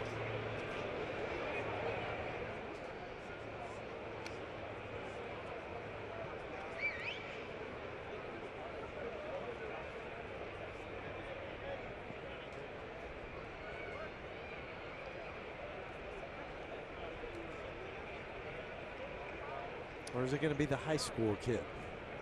Go #1. Hunter Green. Yeah.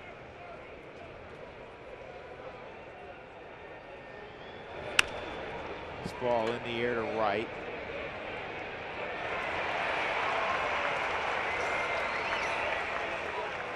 Gamble makes the catch, and that'll bring up Cargo. Greg Holland in the 9th will see Danny Valencia, Robinson Cano, and Boog Powell.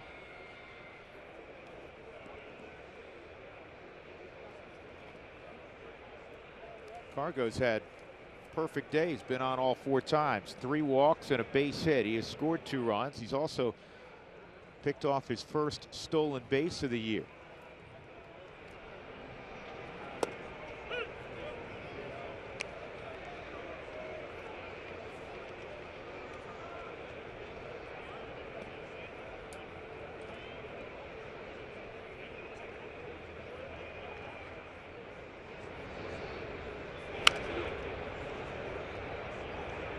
Two strikes.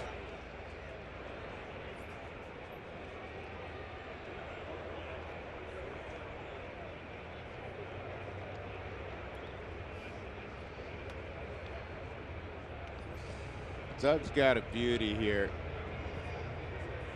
It's got me laughing. I'll share it in a moment. 2 strikes on Cargo. All right. Zych is spelled Z-Y-C-H. So the last 5 players in alphabetical order of the 19,003 in Major League history. He just moved past Dutch Zwilling. He is last alphabetically.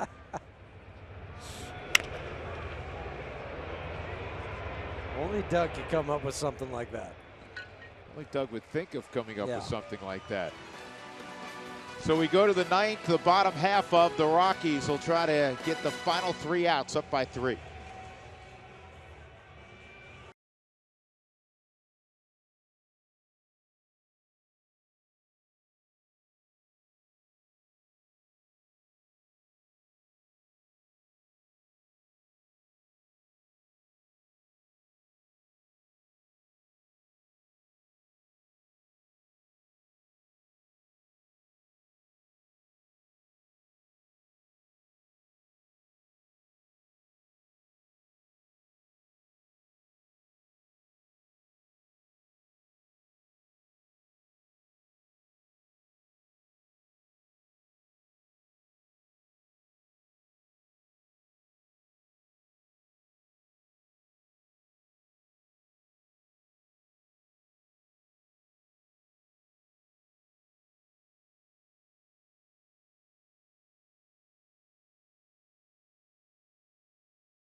Twitter to receive alerts when the Rockies score 7 or more for the Rockies Taco Special. The Rockies have 6 runs, and the Mariners have 3. And asked, as he customarily is, to get the final 3 outs, it's Greg Holland. 19 out of 19 in save situations. First man will face is Danny Valencia. Well, he's a National League reliever in the month of April. Could be again here in the month of May as well. 1.37 ERA in 21 ball games. A little history for at least for the first couple guys that come into the plate for Greg Holland. Valencia 0 for 2, and then Robbie Cano following up. He's 0 for 4. Greg has not worked since Sunday, and he worked on Sunday just to get some work. He gave up a home run in that ball game before getting the next 3. That was the first home run he's allowed this year. So here we go. Rockies with the 6-3 lead. The first fastball's inside on Valencia.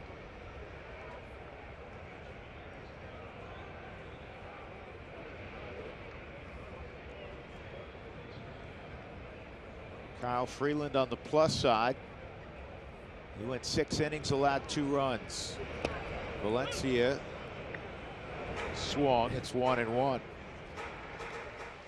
to say, I don't know if he swung, he didn't see it, he did all of the above.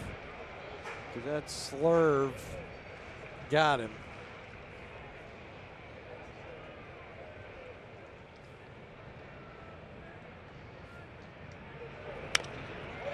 Line toward Cargo, and he has the first one.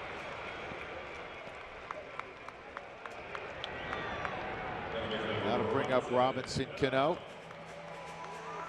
2 hits and 3 at-bats and a walk.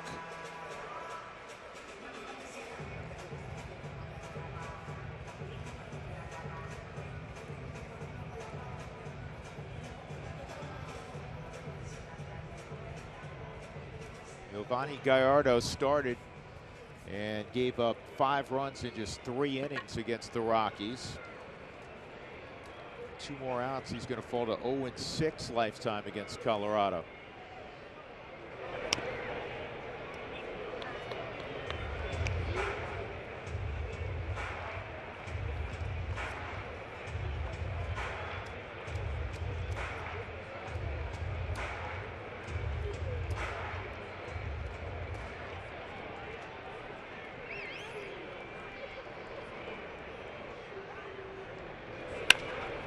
Hard at Nolan, and he'll throw out Cano. 2 outs. Positioned perfectly was Nolan.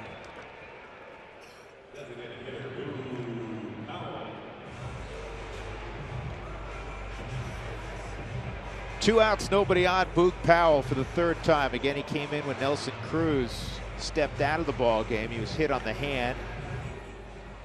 He stayed in after being hit in the 3rd, and then the next time his number came up as the DH, it was Powell. Powell's 1 for 2. He drove in a run with a ground ball single down the 3rd base line in the 7th.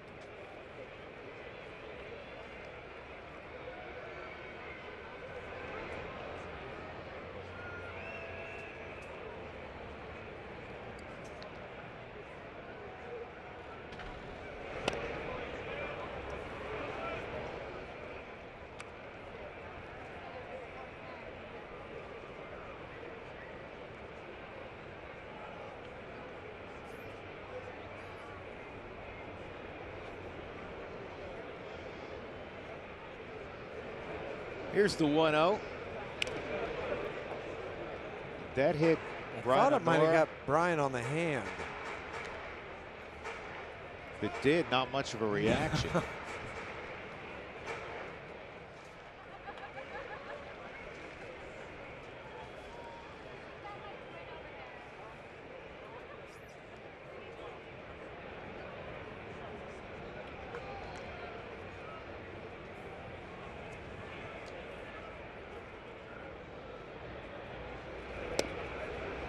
It's 3-0.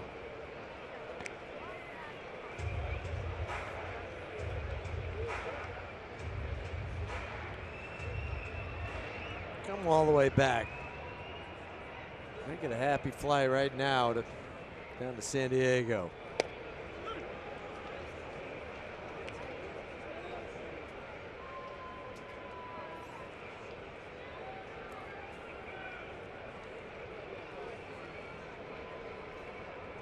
Craig Kimbrell leading the American League with 15 saves, along with Paloma Tampa Bay. That's strike two.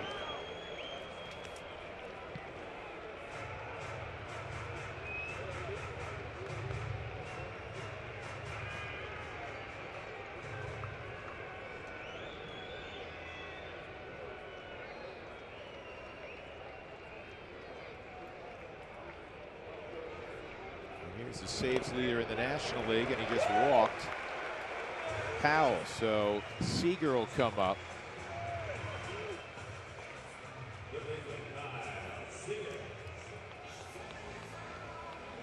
I'll try to get Boog. Powell with the slider didn't bite. Now it'd be Kyle Seager, who is 0 for 3 in his previous matchups against Greg. In the National League, Fernando Rodney's next on the saves list with 13. Ground ball, foul, 0-1.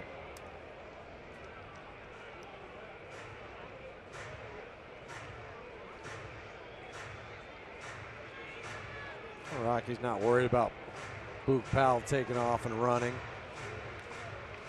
That run doesn't mean anything. Not holding him on.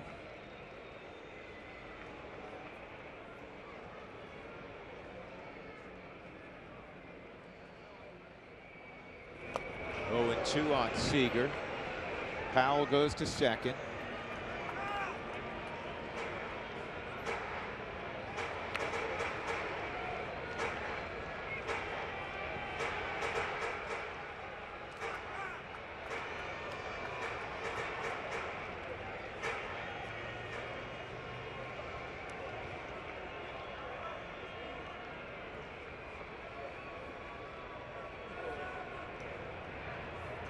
Holland 1 pitch from his 20th save. Rockies 1 pitch from getting to shake hands.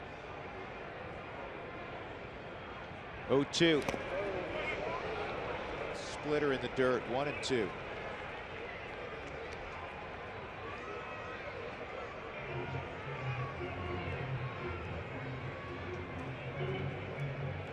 Again, the Cardinals won this afternoon over the Dodgers 2-0. Wainwright beat McCarthy, so Wainwright continues to pitch really well. Wainwright also hit a home run his second of the year.